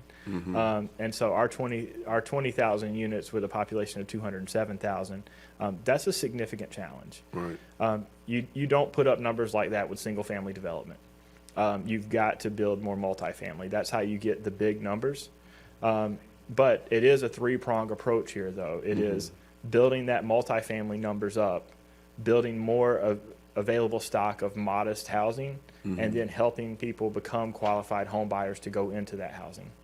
And so that's what I'm proposing as the majority of where our effort and our funding should go, regardless of whether it's HUD money, local money, ARP money, et cetera. Yeah, we certainly, my final question, we certainly want to support that, and I think we have a consensus for that. But help me to understand, when you say people that are qualified to be put into these homes, what qualifies them? If you could speak to the audience Sure. and listeners. So all of these are legally binding, affordable, restricted. So again, we talk about that single income police officer with 3 dependents, or we talk about those 2 folks that work at Target full time. The other component to that is their credit score. They just lowered credit scores a little bit, I believe, to 580, but traditionally we think about 640 being the goal that we want to get somebody to in order for them to get into a house. We also want them to go through a first-time homebuyer education workshop one day on a Saturday once a month. And that helps them really understand what they need to get there. And then ultimately they need to get financing from, assistance from the city, but assistance from the North Carolina Housing Finance Agency or the VA or a traditional lender. And so all of those things kind of put together, put it where you're ready to go buy a house, and we're looking for those partners to connect those people with a house. Right, so we're not looking to just a giveaway, but these people have to qualify and do things to help themselves to come up. So it's mobility and not a handout, but it's a hand up. Absolutely. To our community. Thank you. Thank you, Councilman Wright. Councilman Jones. Thank you so much, Mr. Mayor. Also, just to kind of piggyback on that, I just want to state this for those that are listening as well. Habitat for Humanity, I know there's a misconception that they give away homes, and they do, they do not. They qualify them just like you were talking about as well. So I know there's been some stigma around that, but they do not give away homes. They take you through a really robust process where they qualify the families and things of that nature. I just wanted to put that out there. Councilmember, I'm sorry to add on to that, but also every one of those Habitat families pays a mortgage. Absolutely. Yeah. Absolutely. They make it affordable. So I wanted to put that out there because there's a lot of stigma. People sometimes stay away from their programs, but it really is good. So I'm glad to see that we are investing in that. I have several questions. One, I'm excited. I won't spend a lot of time on that tonight, but just to see that we are headed towards a partnership model, because that is how it's going to work. That 20,000 units that we are down, in all actuality, is not going to decrease in regards to as we are hitting a 25% rental increase, things of that nature. So we hear that number, and it usually fluctuates and things like that. So to hear you say what you were saying about the multi-family units and things of that nature, that's definitely going to be a way to attack that. So one of my questions I wanted to ask in regards to the partnership with private developers, is there a component where we can actually stipulate or put it in there some sort of way where if we provide this particular loan product or however that will look, that in return for that, or some sort of way we can set it up where we're asking them to provide at least 20 to 30% of their units as what would be deemed affordable, just to help them like you said, it's for profit. Let's be real. So to kind of subsidize, for lack of a better word, kind of subsidize their willingness to say, hey, we'll do 20 to 30% of those units for that. Is that something that we could possibly look at, or that you're entertaining?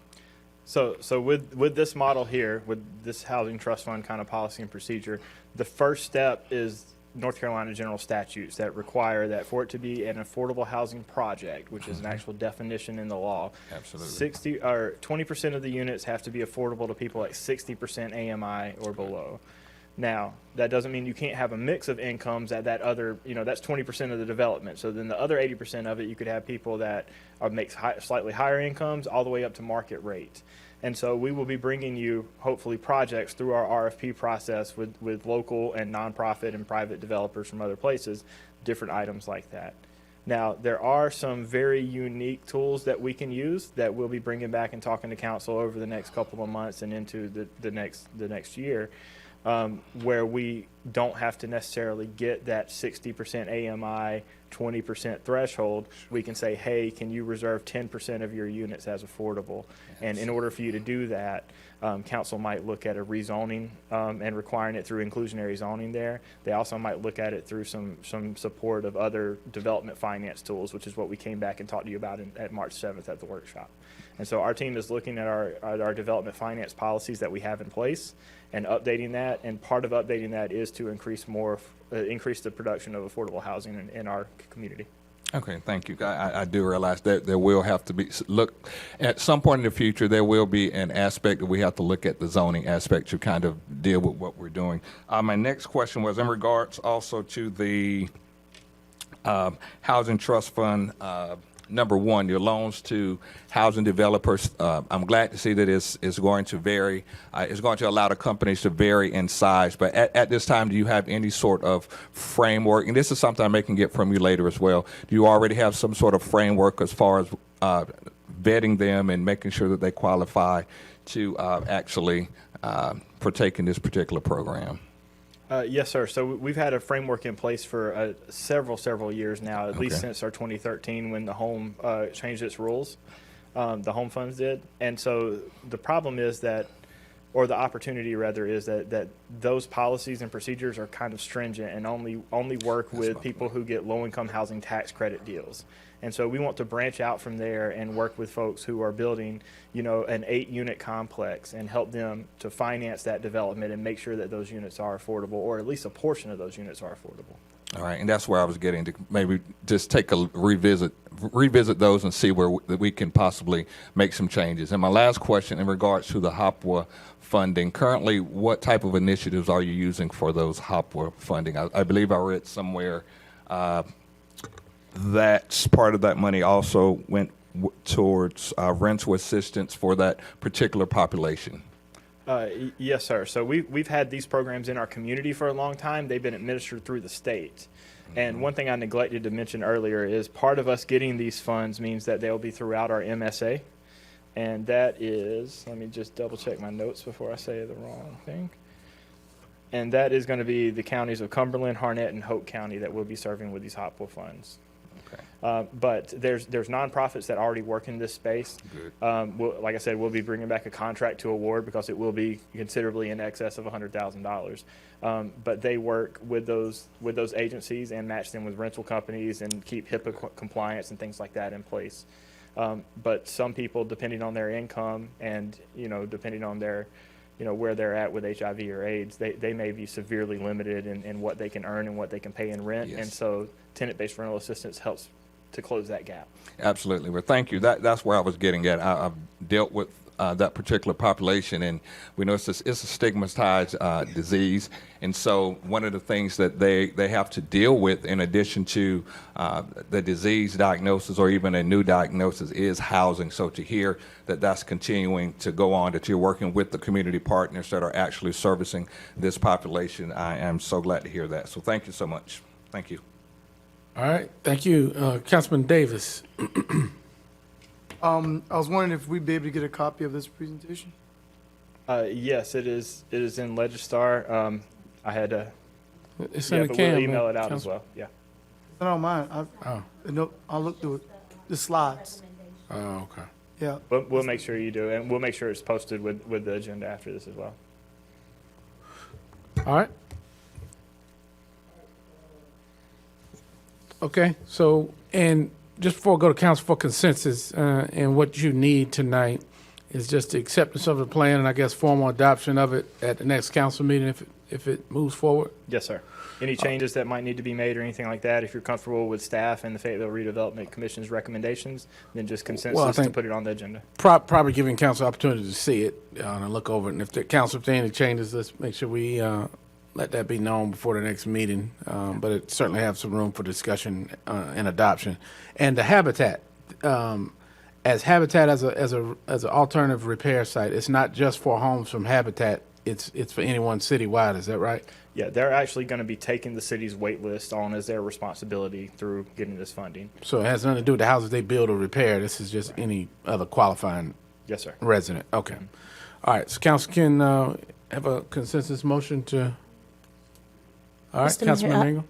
I'd like to gather a consensus motion to accept the Community Economic Development's report. Okay, there's a motion for consensus by Councilmember Ingram, seconded by Councilmember Wright to receive the action plan. Any discussion on the motion?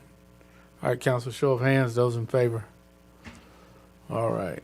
Motion carries. Thanks, Mr. Caller, we'll see you next week. Don't forget to send that out for I'll us. be back in a minute. All right, thank you. Oh, you'll be back in a minute. Okay. All right, item 4.05, homeless encampment update. Good to see you, Brooke. We missed you. Good evening, sir. Good evening, Mayor and Council. How is everybody tonight? All right. So,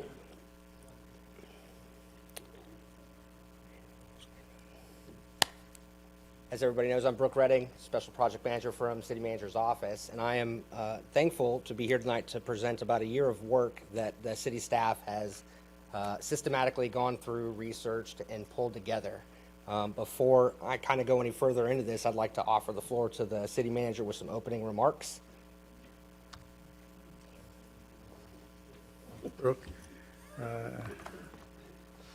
what was I going to share, Brooke? We had it all worked out, and he caught me unaware. And that's so true, Mayor. Good job, Brooke. That's so true. I think one of the things that we wanted to share here is that we understand that this is an incredibly sensitive topic in our community, in our country. This is also one that, as a city, we are, I think we have an obligation to help people who can't help themselves.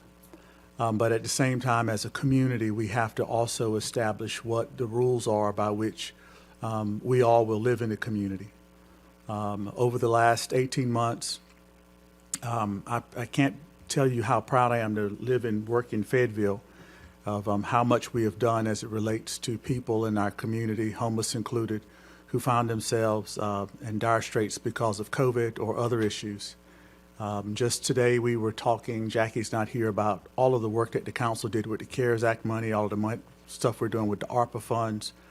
And, but at the same time, we find ourselves at a unique crossroads where the homeless population, some of those who are in encampments, are actually in areas which provide, put them in danger or put the public in danger as well. And so we don't come to this with answers on how we're going to solve an age-old problem of homelessness and of poverty and other issues, but we do believe that with the council's guidance that we have been able to identify, or will be able to identify, some options that as a community we could implement to be able to better address and assist those people who find themselves in homeless situations, and also those who are in homeless encampments which are dangerous to them or to others.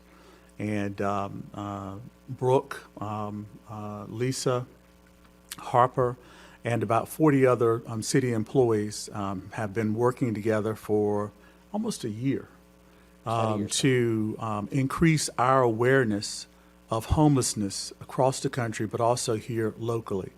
And while all of them are not here tonight, I know that the report that Brooke and maybe Lisa are going to give could not have been done had it not been for the collective of those 40 members of staff who have really, I think, become quite experts. And I think that you'll see that in just a moment. So with that, I'll turn it back over to Brooke. And I'm sure it was something I forgot to say, Brooke, but I'll come to it in just a moment. I believe you hit all the points there. Thank you. So again, Council, the purpose of this presentation is to really bring forward the research, the findings and recommendations from the Homeless Encampment Task Force, and really look at homeless encampments and camping on public and private property. So just a little bit of background to kind of show the road we've pathed over the past 2 years. As we all recall, the pandemic began in February 2020. And at that time, there was one key milestone that I want to highlight, that NCDOT had adopted a low engagement policy based off CDC guidelines. From there, our point in time count in the city was about 250 plus unsheltered homeless in the Fayetteville. And Chris Culley from ECD had worked with the Continuum of Care to revise the charter of the COC and actually get a position on the board there. So as of 2 years ago, the city really started to make some movements into addressing homelessness from the COC's lens, which is the primary and center point of all care for the persons in the city. Highlighting into 2021, they were unable to conduct a point-in-time count for unsheltered homeless because of the pandemic's effects. But in April, the city manager established the Homeless Encampment Task Force. We had seen an increase across the municipality of different encampments and right-of-ways and more overt posture. And so at the direction of the city manager, we put this task force together and conducted research, group discussions, internal and external evaluations of the homeless support system, and worked ourselves into the September-November timeframe of last year, where we started to develop the recommendations and created some sub-working groups to focus on ordinance and some of the other internal components of risk assessment and different pieces that we'll speak about tonight. Moving into this year, we've worked for the past few months on research legally and drafting out ordinance with the city attorney's office, and really wanted to bring all these components forward to speak to y'all tonight. So the task force, I just want to highlight 4 things about it on the overview. It was comprised of over 40 city employees. It had a representative from almost every major department within the city, in some cases several representatives. But its purpose was to establish, research, analyze, and develop, recommend, and implement the framework to address homeless encampments in the city. We had decided on 3 goals. and that was to identify appropriate process solutions to address the encampments, create a program and a protocol to standardize the actions of ourselves, the government employees, when engaging and encountering persons experiencing homelessness, and create a sustainable policy solution to reinforce recommendations of the task force going forward. We had identified and adopted a 6-phase process to this. So phase 1 was the research and the generating findings, which we've completed. Phase 2 was to identify best practices and use our sub-working groups and group discussions to discuss and actually be objective against what would work and what couldn't work, and ultimately create recommendations. And phase 3 is here now. So we want to present our findings and initiate that ordinance discussion with council and some of the other components behind what the task force created. So the findings. After about 7-8 months of research, we rested on 5 key findings of the homeless encampment issue in the city. The first was that the city had a need for policy to address camping on public or private property. We had identified in our ordinance that it was lean legally, and we lacked a lot of the components needed to actually address those from a legal standpoint as a staff.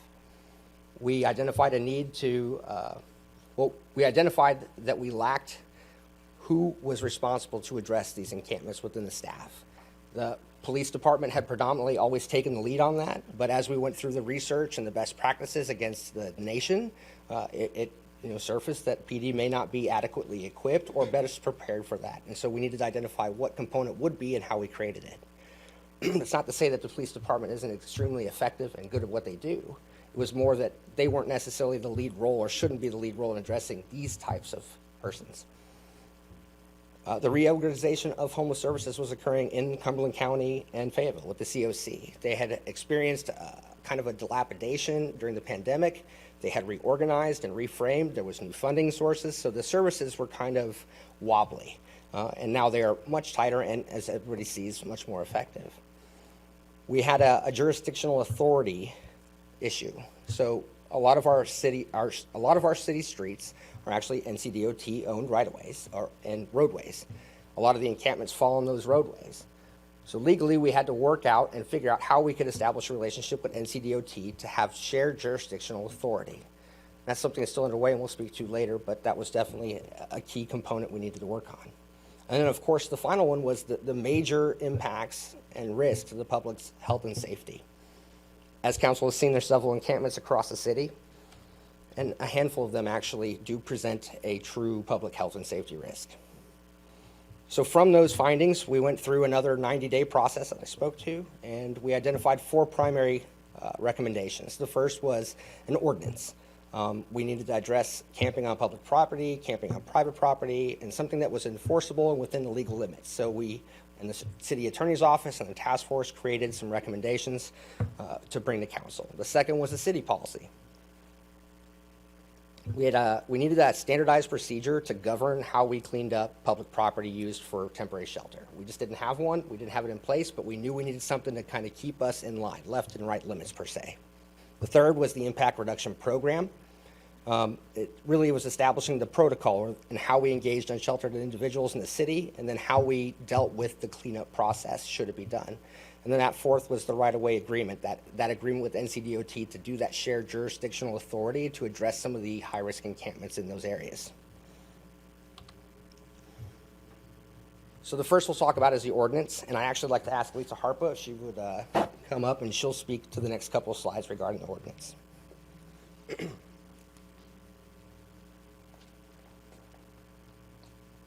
Good afternoon, Council, or evening. In 2019, I addressed Council at your request to talk about the ordinances throughout North Carolina and some of our sister cities. At that time, I told you that Asheville, Charlotte, Raleigh, Wilmington, Winston-Salem, and Fayetteville all had ordinances that dealt some way with camping.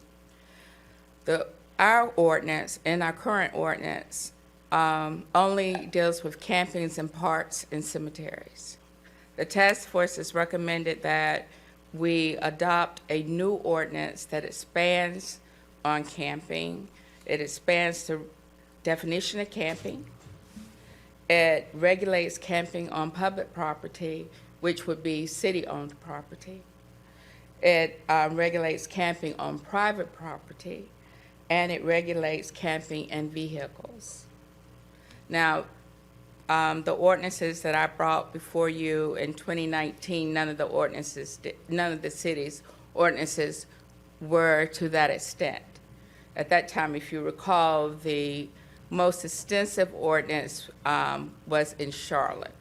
And at that time, and from the information I've received from the city attorney's office in Charlotte, they still have the ordinance, but their policy remains that they do not practice it when it comes to homeless encampments.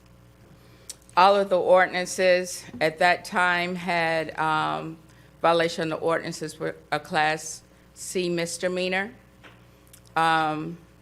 Charlotte chose to, in April 5th of this year, to keep their ordinance as a criminal offense. So, expanding the definition of camping. Right now, our definition is just the erection of tents and for overnight camping, and we prohibit it in parks and in cemeteries, as I said. The proposed ordinance would expand that, and it would include sleeping, making preparations to sleep, lying down or laying down of bedding for the purposes of sleeping, and storing belongings. The placements of tarps, tents, huts, parking in a motor vehicle, or any other type of structure used for living accommodation purposes would be prohibited on public property, which again is city-owned property. The ordinance would make it a public nuisance for you to camp on city-owned property, and therefore allow the city to come in and summarily remove your belongings.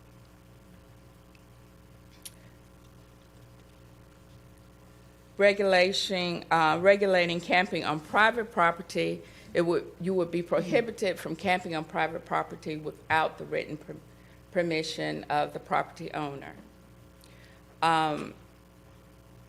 Camping would be allowed by the owner of the property, but we would regulate time, place, and manner, and how long you can camp on your private property for a consecutive amount of days, and how long camping can occur on a particular property. That is to prevent non-regulated camping sites. There may be property owners that may have vacant properties that may want to allow homeless individuals to just camp out on their property.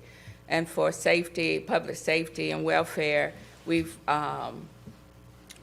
included in the ordinance some provisions which will prohibit that from occurring. We've also said that camping would be prohibited in cars when either on private property without the permission of the property owner, and camping would be prohibited in city-owned properties and vehicles. So you can't go in the parking lot and just park there and sleep there without the property owner's permission. Now, all of the prohibitions that we've had, that would be included in this ordinance would be if there are no beds available within the city of Fayetteville, and that is to make sure that our ordinance is aligned with the Ninth Circuit case that said that if there are no beds available, it's a violation, a constitutional violation to prevent someone from sleeping. So we have taken that into account too. Just one other thing, that the ordinance doesn't prevent recreational camping. If you want to go out and camp with your kids, or if you want to camp at the park, which allows camping here, you can always do that. And you can camp for special events with a special use permit. Any questions? Oh, I was saying for the ordinance. Yes, I have questions. Oh, sorry. I'm sorry, I have Councilman Dawkins, Ingram, and Kinston. Mayor, of course, this is council's meeting, but I think one of the things that will help answer some of the questions that I had when I heard about this was, this is an ideal situation. So how do we determine when we act and when we don't? And I think that's coming up on an upcoming slide. And I think that is what, but of course, we can take those questions now, but there are, I think, about 4 more slides, Brooke, that we have that will encapsulate the, so it's your choice though, Mayor. Yeah, so you have other slides that may answer some questions. So Council, if we could hold those questions, you have a couple more slides that. There are some more slides that measures that the task force has recommended before you go to the ordinance. Okay, so you go ahead and proceed. We'll come to, start with Councilman Dawkins, Ingram, and Kinston at the conclusion of that. Okay.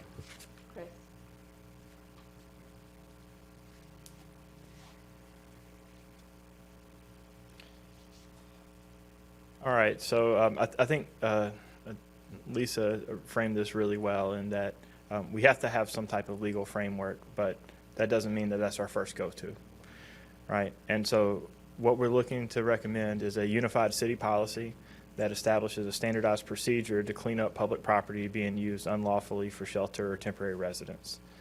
The core point of this is to protect the health and safety when we find concerns where encampments have crossed a threshold to where they are a public health or a public safety concern. So one of the things that we've looked at throughout the country is an impact reduction program. The idea here is to provide a protocol for monitoring and engaging unsheltered individuals in encampments, and eventually to score those based on any concerns we have with health and safety. We had some kind of guiding principles as we went through this, which is that our residents here in our community that are experiencing homelessness have the same civil rights as housed residents. Unsheltered individuals will be treated with dignity and respect. And any relocation of unsheltered individuals will be done in collaboration with appropriate community service providers and partners, including resource offerings whenever possible. So part of what we need in order to get this done in a later phase of it is to regulate encampments on other governmental properties. So that would require some intergovernmental agreements in place, particularly with DOT. The hope is that we work towards an agreement with DOT to establish shared jurisdictional authority that allows us to perform this impact reduction program, particularly with high-risk encampments. However, that is something that we will be exploring and moving down the road if that is what council directs. So I think Brooke's going to talk through the next steps and the recommendation here.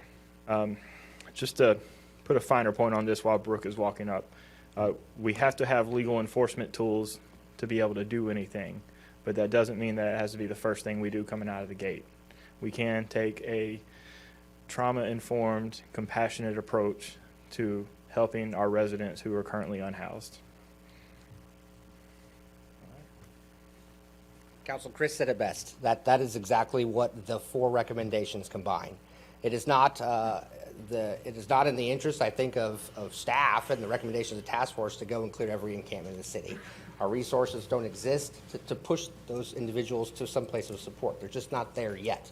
The actions that council's taken and the county's taken, the COC is moving, they will be in some time, but currently they don't exist. And so the policy and the protocol, the ordinance recommendations, when combined, give us the ability to triage high-risk encampments, once identified using the matrix that's in the CCAM attached tonight, to really assess whether that encampment is a public health and safety risk, and then apply the protocol, the policy, and then secondary or last, the ordinance should those other components not work first.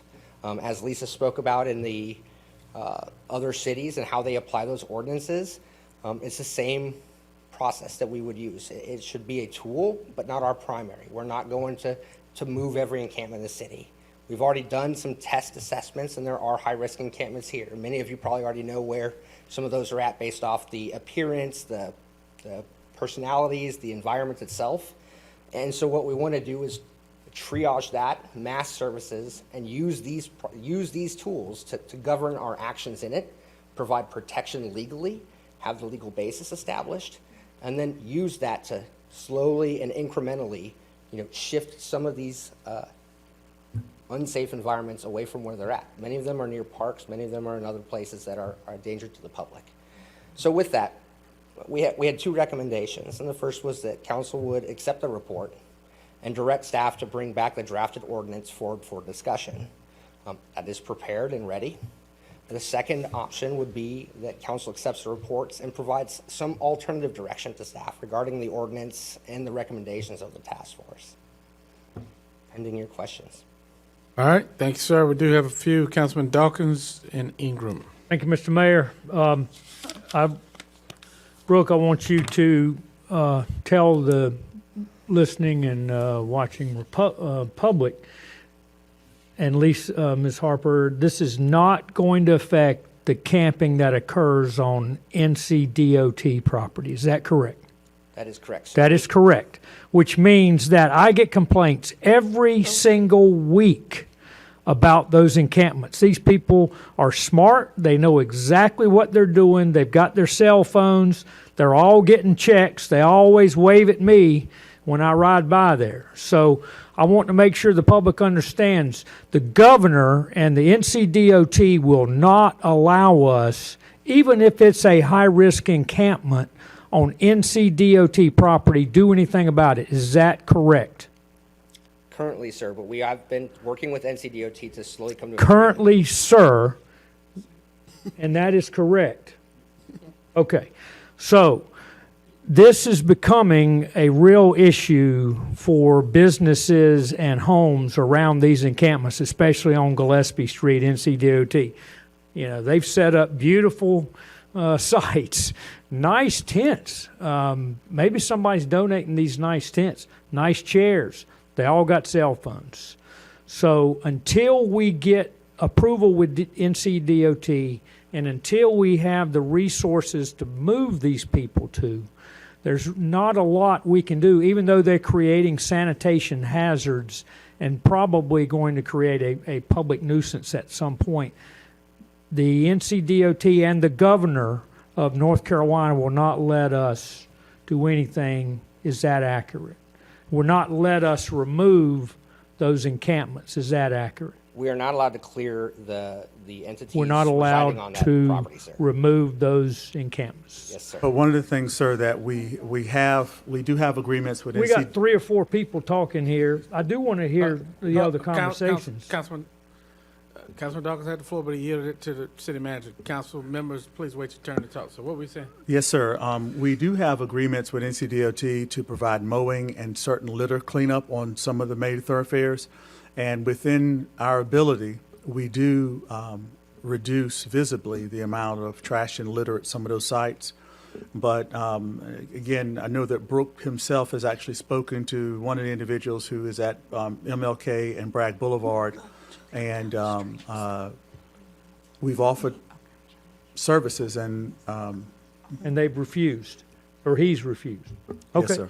Well, no, I just want the public to understand, by golly, we're trying our best and we're trying to help these people. Some of them may not want to be helped. Thank you, Mr. Mayor. All right.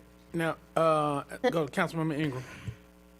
Thank you, Mr. Mayor. And to Councilmember Dawkins' point about from my experiences and living in Atlanta, I think with the only time that they may come in and remove is if they actually cause damage to the structure of the bridge, because at that point it's a criminal act.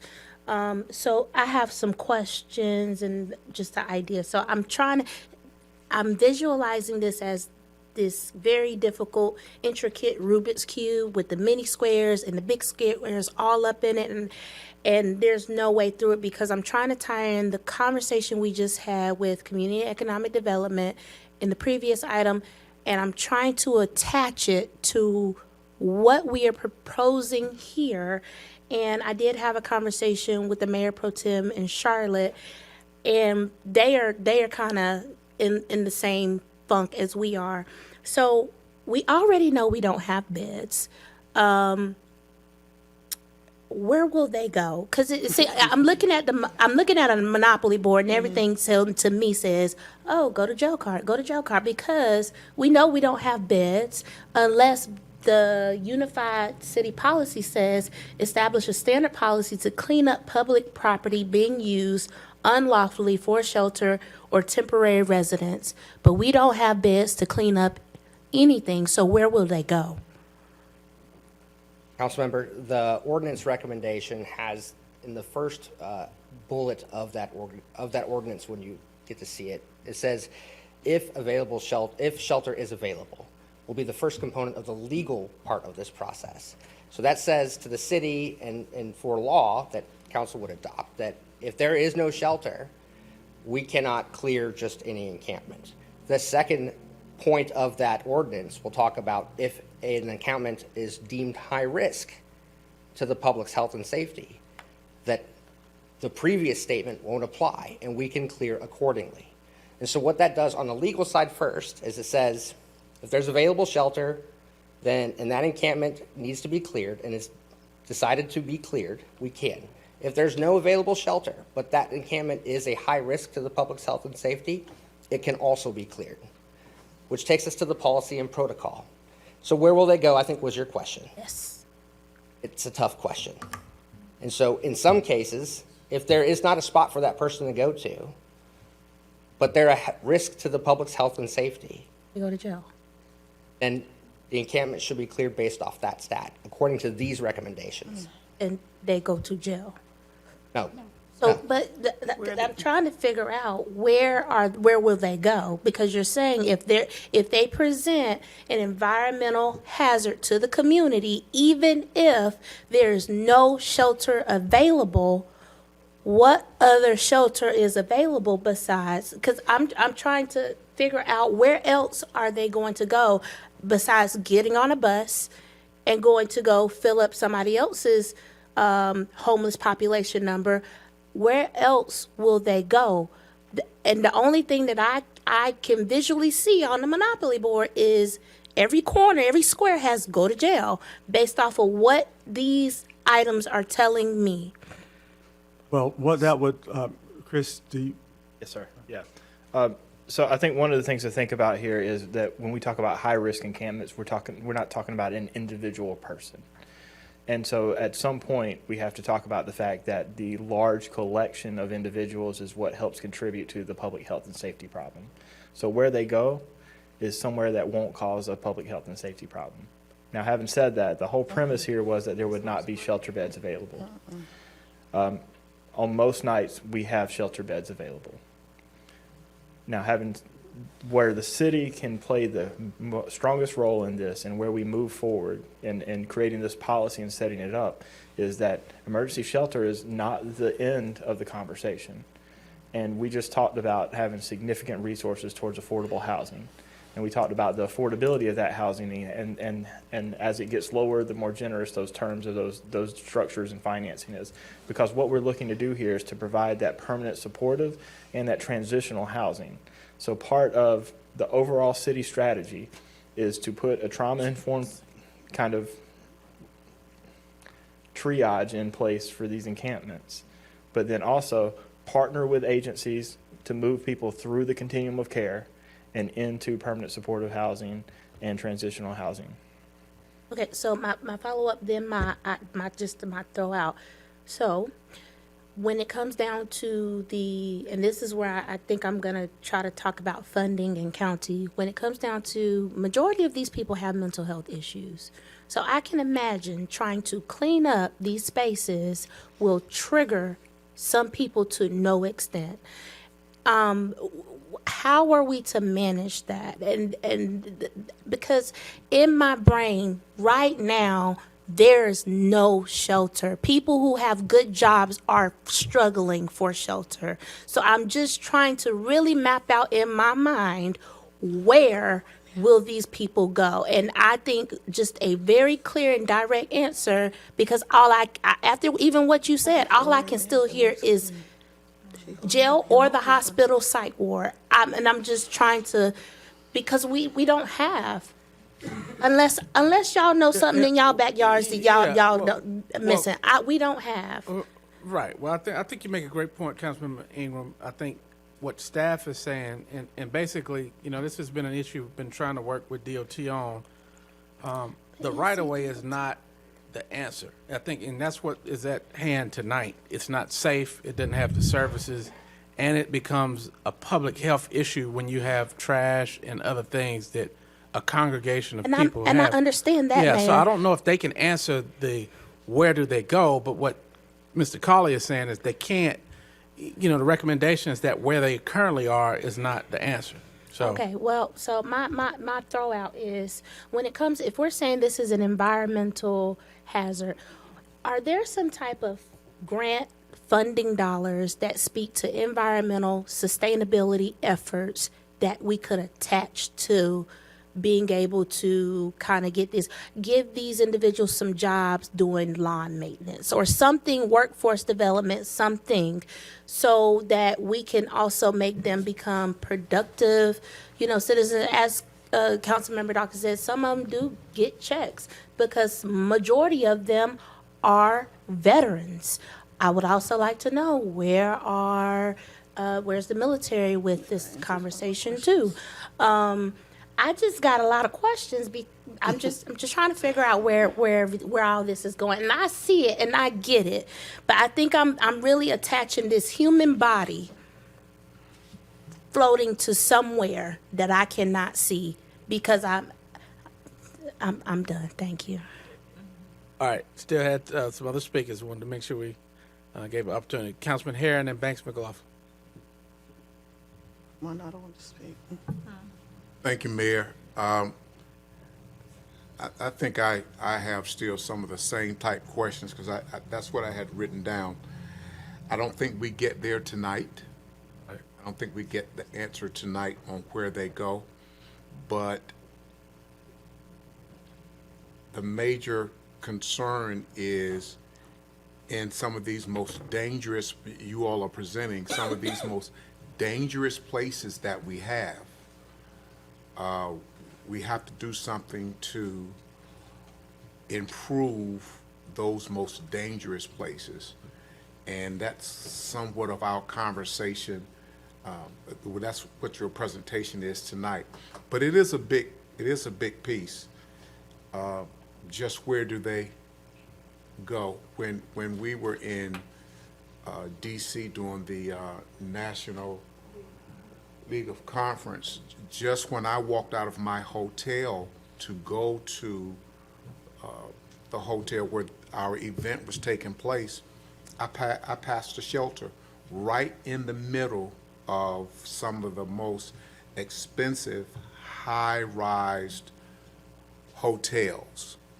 And I had a conversation with a lady from, I think she was a representative from Hawaii that sat beside me at the lunch. And she said, you know what, Councilman, we are dealing with the same problems, just what you saw coming over here. And we just don't really have all the answers right now.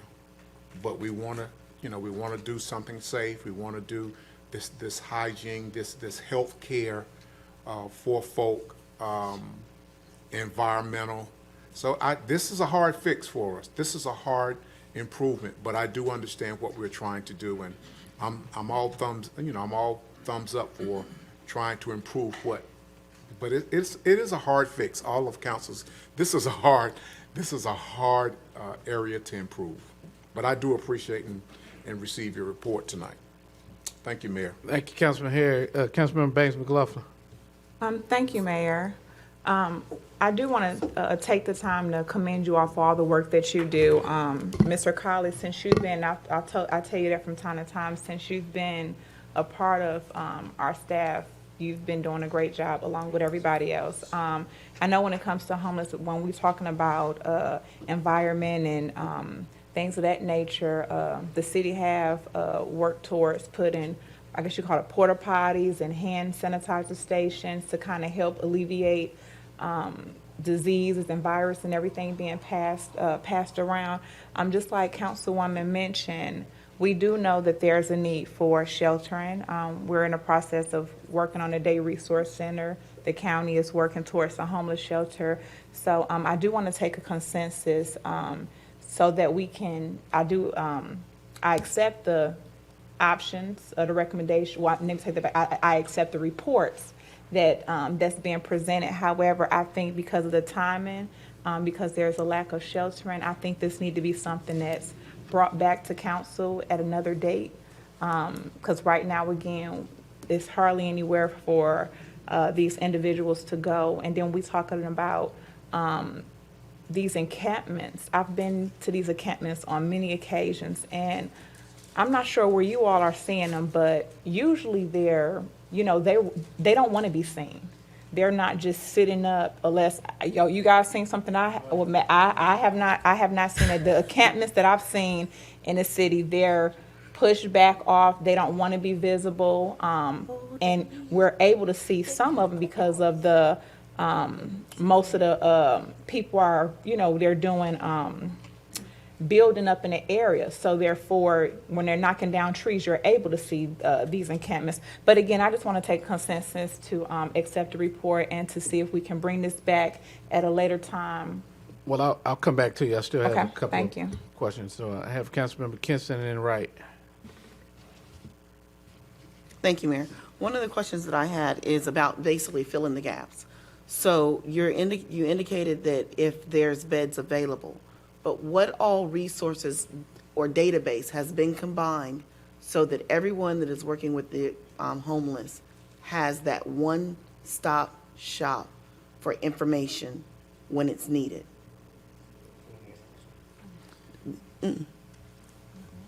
So the continuum of care is a group of organizations, but it's also a national model.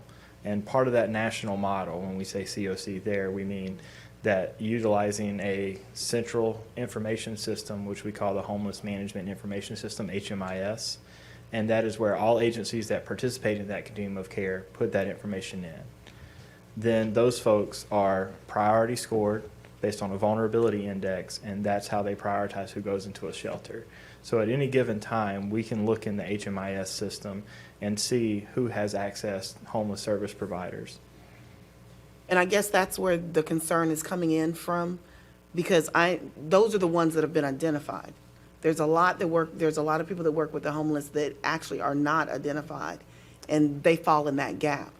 And so it seems like also that women are less, there's less resources for the women in general to where they're able to go. And so that's a concern, because even today, I mean, without trying to say too much, a full-time employee working, rent's going up, and cannot find an apartment to live anywhere, no family. And so the conversation was, I'll just live in my car. You know, I mean, there's gaps that we're trying to figure out, but if this is in place the way it is now, I'm just concerned about how some of those people that are falling into this are going to be affected as well. Yes, ma'am. And I really appreciate that there's a recognition that the face of homelessness is not just folks on the side of the street. There's a lot of different scenarios, and I think Brooke actually just wrote that down as a note, but it looks different for every individual. And there are single moms out there who have lost their housing and been evicted and can't figure out where to go next. There's a lot of different scenarios under that umbrella term of people experiencing homelessness. Yeah, but because I'm sorry. I was going to say, yeah, because the concern is, and I mean, this is a group that's having this discussion, sleeping in their car and keeping a gym membership to shower and change to be able to go to a regular full-time job. So those gaps are something that I'm really concerned about. In addition to, I think you said that with the encampments, if there's not a place for them to go, then as long as they don't go to pretty much another encampment and being maybe a single person, but then you have the risk of security for that person as well. So there's still some things that, you know, I'll just say I'm concerned with. But thank you. Yes, ma'am. Thank you, Councilwoman. Councilmember Wright. Just want to thank you guys for the presentation, Ms. Coley and staff. This is a problem. We deal with poverty and homelessness all the time in our community, but I commend you that, you're trying to come up with a solution at least for the encampment piece. But some council have, stated, and rightly so, that the face of homelessness is more than just what's out there under the bridge. But I wanted to just give a few ideas. If this policy is implemented, it's going to create an emergency situation for a lot of those homeless people that will call for extreme measures. So my heart would not want me to do that. So we're going to have a solution. What I want to suggest is that we put a temporary stay on the total policy, because you guys are kind of building it now to kind of see what the effect of the impact, because a lot of the questions we can't answer. Where would they go? So where would they go? So if we don't have a place to put them, and we're creating a situation that will deem emergency, then we're probably creating another problem for ourselves to solve, haphazardly and not, understanding it. So I would say a temporary stay, and I meant when I say that is, you said that you guys are going out doing some grass cutting and things of that nature around these areas. Is that right? Yes, sir. Is that what I heard you say? So there are a few encampments that are in NCDOT right away that we can't clear or triage. And so we have our litter crews and some other city elements that engage them. PDs, homeless coordinators engage them weekly, and we clean them up weekly. Great. MLK and Gillespie, MLK and Bragg Boulevard would be good examples of this. The namely part of that is we have an agreement with NCDOT to do right-of-way mowing and maintenance on those sites. Okay. So we cut them for DOT under contract. And so Okay. what we basically do is we extend a litter crew to clean in between those mowings and cuttings when it gets to a certain level. But we do not go on all NCDOT property Right. and clear those, because we don't have maintenance agreements with them there. So to the extreme, and I'm kind of making it like it could become extreme and could be a problem if we don't deal with it. And it's not that we're trying to give the homeless, a free pass, because they have to be, citizens that are concerned about our image, just like all the rest of us. Even though you're homeless, that doesn't mean you can't be accountable. So we want them to be accountable, but we can give them a hand to help them because they don't have the money, they don't have the resources. We have to look at it logistically and common sense and be fair. Anybody at any time could become homeless. A lot of people on the verge of homelessness that you may not think that they could be homeless. So we have to have some compassion as well, right? And so that's what I'm hearing that from you. So a temporary stay could be, okay, we don't have nowhere where to put them. They have gotten themselves a tent. They, we've already put, what would you say, the temporary bathrooms, what do they call them? Porta potties. So you have the porta potties, you have a place for them to wash their hands, and I've seen that, and that's great, right? So now we're getting ready to do something else, because I see a lot of trash around those places as well. And just like one of the councilmen says, the guy waves at me every time I'm going out in Gillespie. Those tents are on there, and they're nice people. They're just waving, right? So what do? We tear down their tents and throw them in the woods? We can't do that. So let's work with them. I don't know when the homeless shelter is going to be built and completed. The day center is just a place where they could come and get assistance to try to help them become more, economically mobile and help them come off the streets. That's a year somewhere down the line. The homeless shelter may be 2 years down the line. So what are we going to do in the space of 18 to 24 months?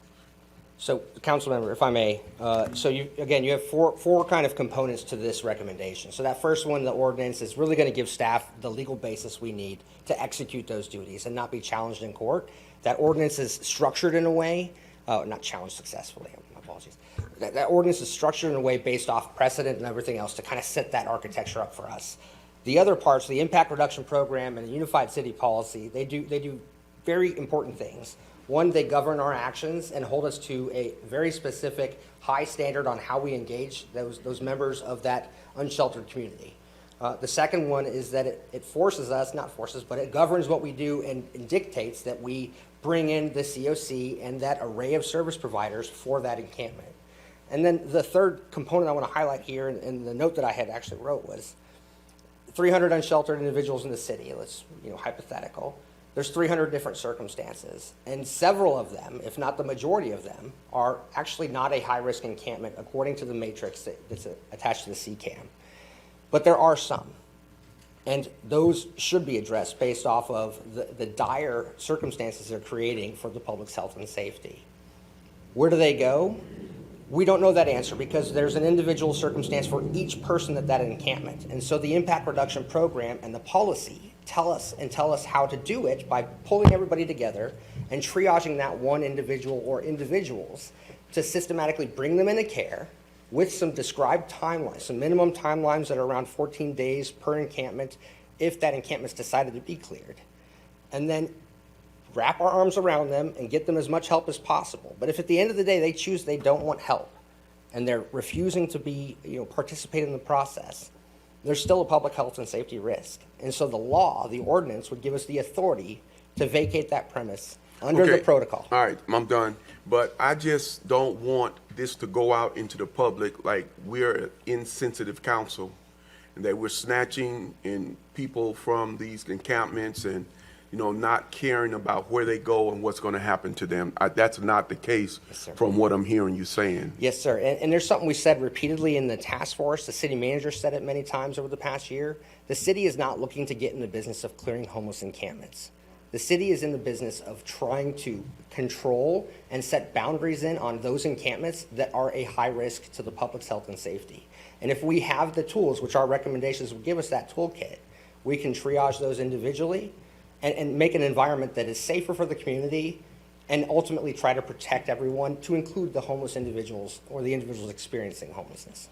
You can also narrow the ordinance or expand the ordinance as council sees fit. I told you that it regulates on private property, it regulates on city-owned property, it regulates in vehicles.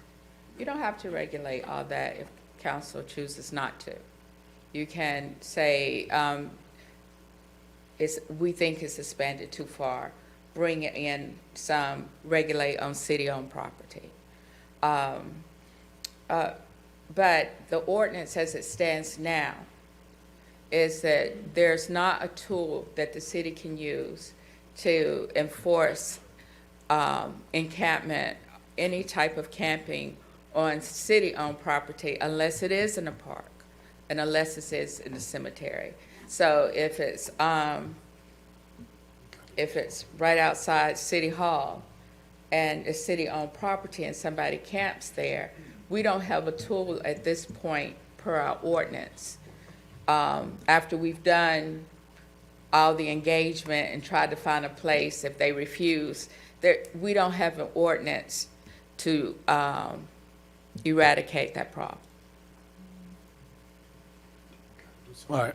Thank you, Councilmember Wright. And did want to say a couple of things on this council. So just want to ask you and maybe Mr. Manager, I don't know if anyone's here from like inspections or zoning, but why can't I build my house in the right of way? What are right of ways? How many feet are right of ways typically? That's don't know if that's where the question's going, but it's a zoning issue. And so it's public property, and the public has... For being used for various public services purposes. that they have, whether it's utilities Correct. or sidewalks or something. So I think, council, I don't think anybody on this dais is saying we're not compassionate and are not taking that part in consideration. This is saying we have to join our peers, Asheville, Charlotte, Raleigh, Winston-Salem, in putting additional restrictions about what you can do in that area that we call right-of-ways. 15 feet, 20 feet, whatever it is, along major thoroughfares is not a good place for people to sleep and That's to right, camp and to set up living quarters. So that is what this is. This is not saying that we're not doing all we can. We are funding what we can in the day center to give people resources. We just had a presentation about how we allocate resources to agencies who's partnering, who are in this space. People are still providing that. We're just talking about, is it safe for people to continue to lay their head beside a highway where cars go 50 and 60 and 70 miles per hour? That's not a long-term sustainable solution for it. Plus, what it looks like. Plus, the public health risks that are involved in this, from being able to spread disease and other things that we would normally regulate if this was someone's home. How many calls do we get about people who hoard in their own home that they own? We still send our code enforcement out to deal with that. What we're talking about is the public space. This is not saying that because you tell people you can't pitch a tent in this 15, 20, 30, 50 feet of public space, that we don't want you in our community or we don't care about you. So at the end of the day, we need to join our municipal peers to say what we can accept in that specific area. At the same time, continue to invest in those things and with those agencies who bring these people to services. We're really not doing them a favor by turning the other way and not bringing services to people who are camping outside these roads. If we're doing our job, there would not be a need for people to camp beside these streets. So I think let's not turn this into an issue of whether we care or not, because I think everybody on here cares about the outcome of these people. What we're talking about now is setting the rules and conditions as to what happens in that space that is deemed public space in our community that keeps everybody safe. The drivers, one of us, and what we need to do to handle the public's business. If we can't cut the grass beside DOT right-of-ways, or we can't clean up, or we can't do what we need to do to maintain that public space, and God forbid if something happens to people, we'll all feel in a terrible way. So I think let's reframe it to that. Hopefully, the first step is to give staff the nod to say that come back to us with those answers. Bring COC in the county and these agencies into the fold to say, what can you do to help support this? But I think we've got to give them some direction about it. And that is I hope how we will view this. Very good, Mayor. I agree. A question, Mr. Mayor, I have a question. So I understand about the right-of-way, and from what I understood, most of our property is NCDOT right-of-way property. No, that's incorrect. Of Okay. the 155 square miles, the majority is not NCDOT-owned areas. There are large major thoroughfares like MLK and some of the other highway interstates that go through the city. But that's not where all of the encampments in the city are at. They are strewn on all kinds of streets and underneath bridges and places like that. But there are some that are high risk at NCDOT and a few that are high risk on city-owned property. Okay, because I know the high-risk ones are definitely on NCDOT property. Okay, so I think I'll just voice this. The one piece that I'm definitely not interested in supporting is the car piece, like where people can encamp they cannot encamp in their car. As Councilman McKeekston said, people are resulting to having to camp in their car. And I think if we take that option away, then as I go back to my Monopoly board, I'm just looking at that pipeline, and I will want to avoid that as much as possible. And I'm not saying that that's what you all are trying to create. I'm just trying to play this out in my mind on visual aspects. Thank you. Mr. Manager, and then Councilman Dawkins. Yes, sir. Thank you, Mayor, and thank you, Council. Conversation you've had here tonight has been one that we've needed to have, I think, for some time. And as all of you have said, there are no clear answers to this. Been doing this for 25 years, some of you longer in public sector, and this has always been a concern. And you've been to other cities recently. You know that it's an issue that's all around the country. I think that one of the things that I am hearing, though, is that we can agree that the current approach that we're taking in this city is not working. It's not working to reduce the number of people who are homeless. It's not working to create safe spaces for them. And I think that's why I've said repeatedly that this council has done more for homeless services than any council I've ever worked with. I mean, you really have. All of the money, just look at the ERAP money, all of the folks who were, you prevented homelessness. Chris's presentation tonight, the Day Resource Center. We worked tirelessly to get manna into the Hope Center. And we're willing and waiting to partner with the county if they come forward with a homeless shelter and other things as well. But the current approach that we know is not working, and that we're seeing more and more encampments, and particularly encampments in dangerous areas.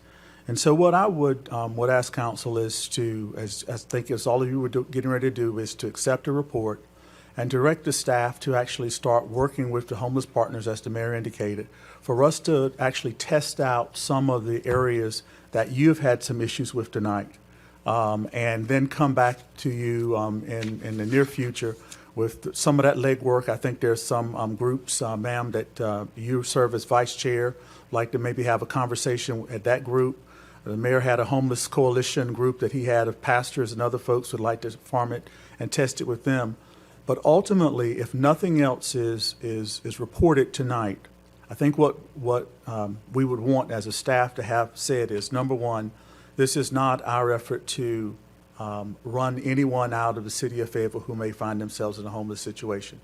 The mayor said it very well, but we do need tools to be able to address those high-risk homeless encampments that are around here, and currently we don't have those.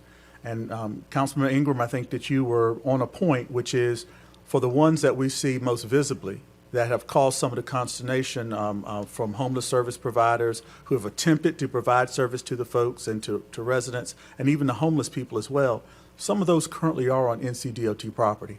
And without advocacy from the mayor and from other members of council for us to work with NCDOT to try to gain that authority, then that could also be a missing piece. But you know, what we'd hope is that, again, you'd accept the report, give us direction to be able to start working with with those various groups to outline the program we have here, hopefully fill in some questions, and then come back with you with a fleshed out ordinance, which, again, just like tonight, it won't have all the answers, because we don't have all the answers. But what we clearly know is that the approach we're taking right now is not working. It's not working for the city, it's not working for the citizens, and it's not also working for those people who find themselves in a state of homelessness. All right. Thank you, Mr. Manager. Councilman Dawkins. Thank you, Mr. Mayor, allowing me to make this consensus motion. Since I am a Republican who cares, I got accused of not caring, so I want to make sure everybody knows that. I'm going to make the motion.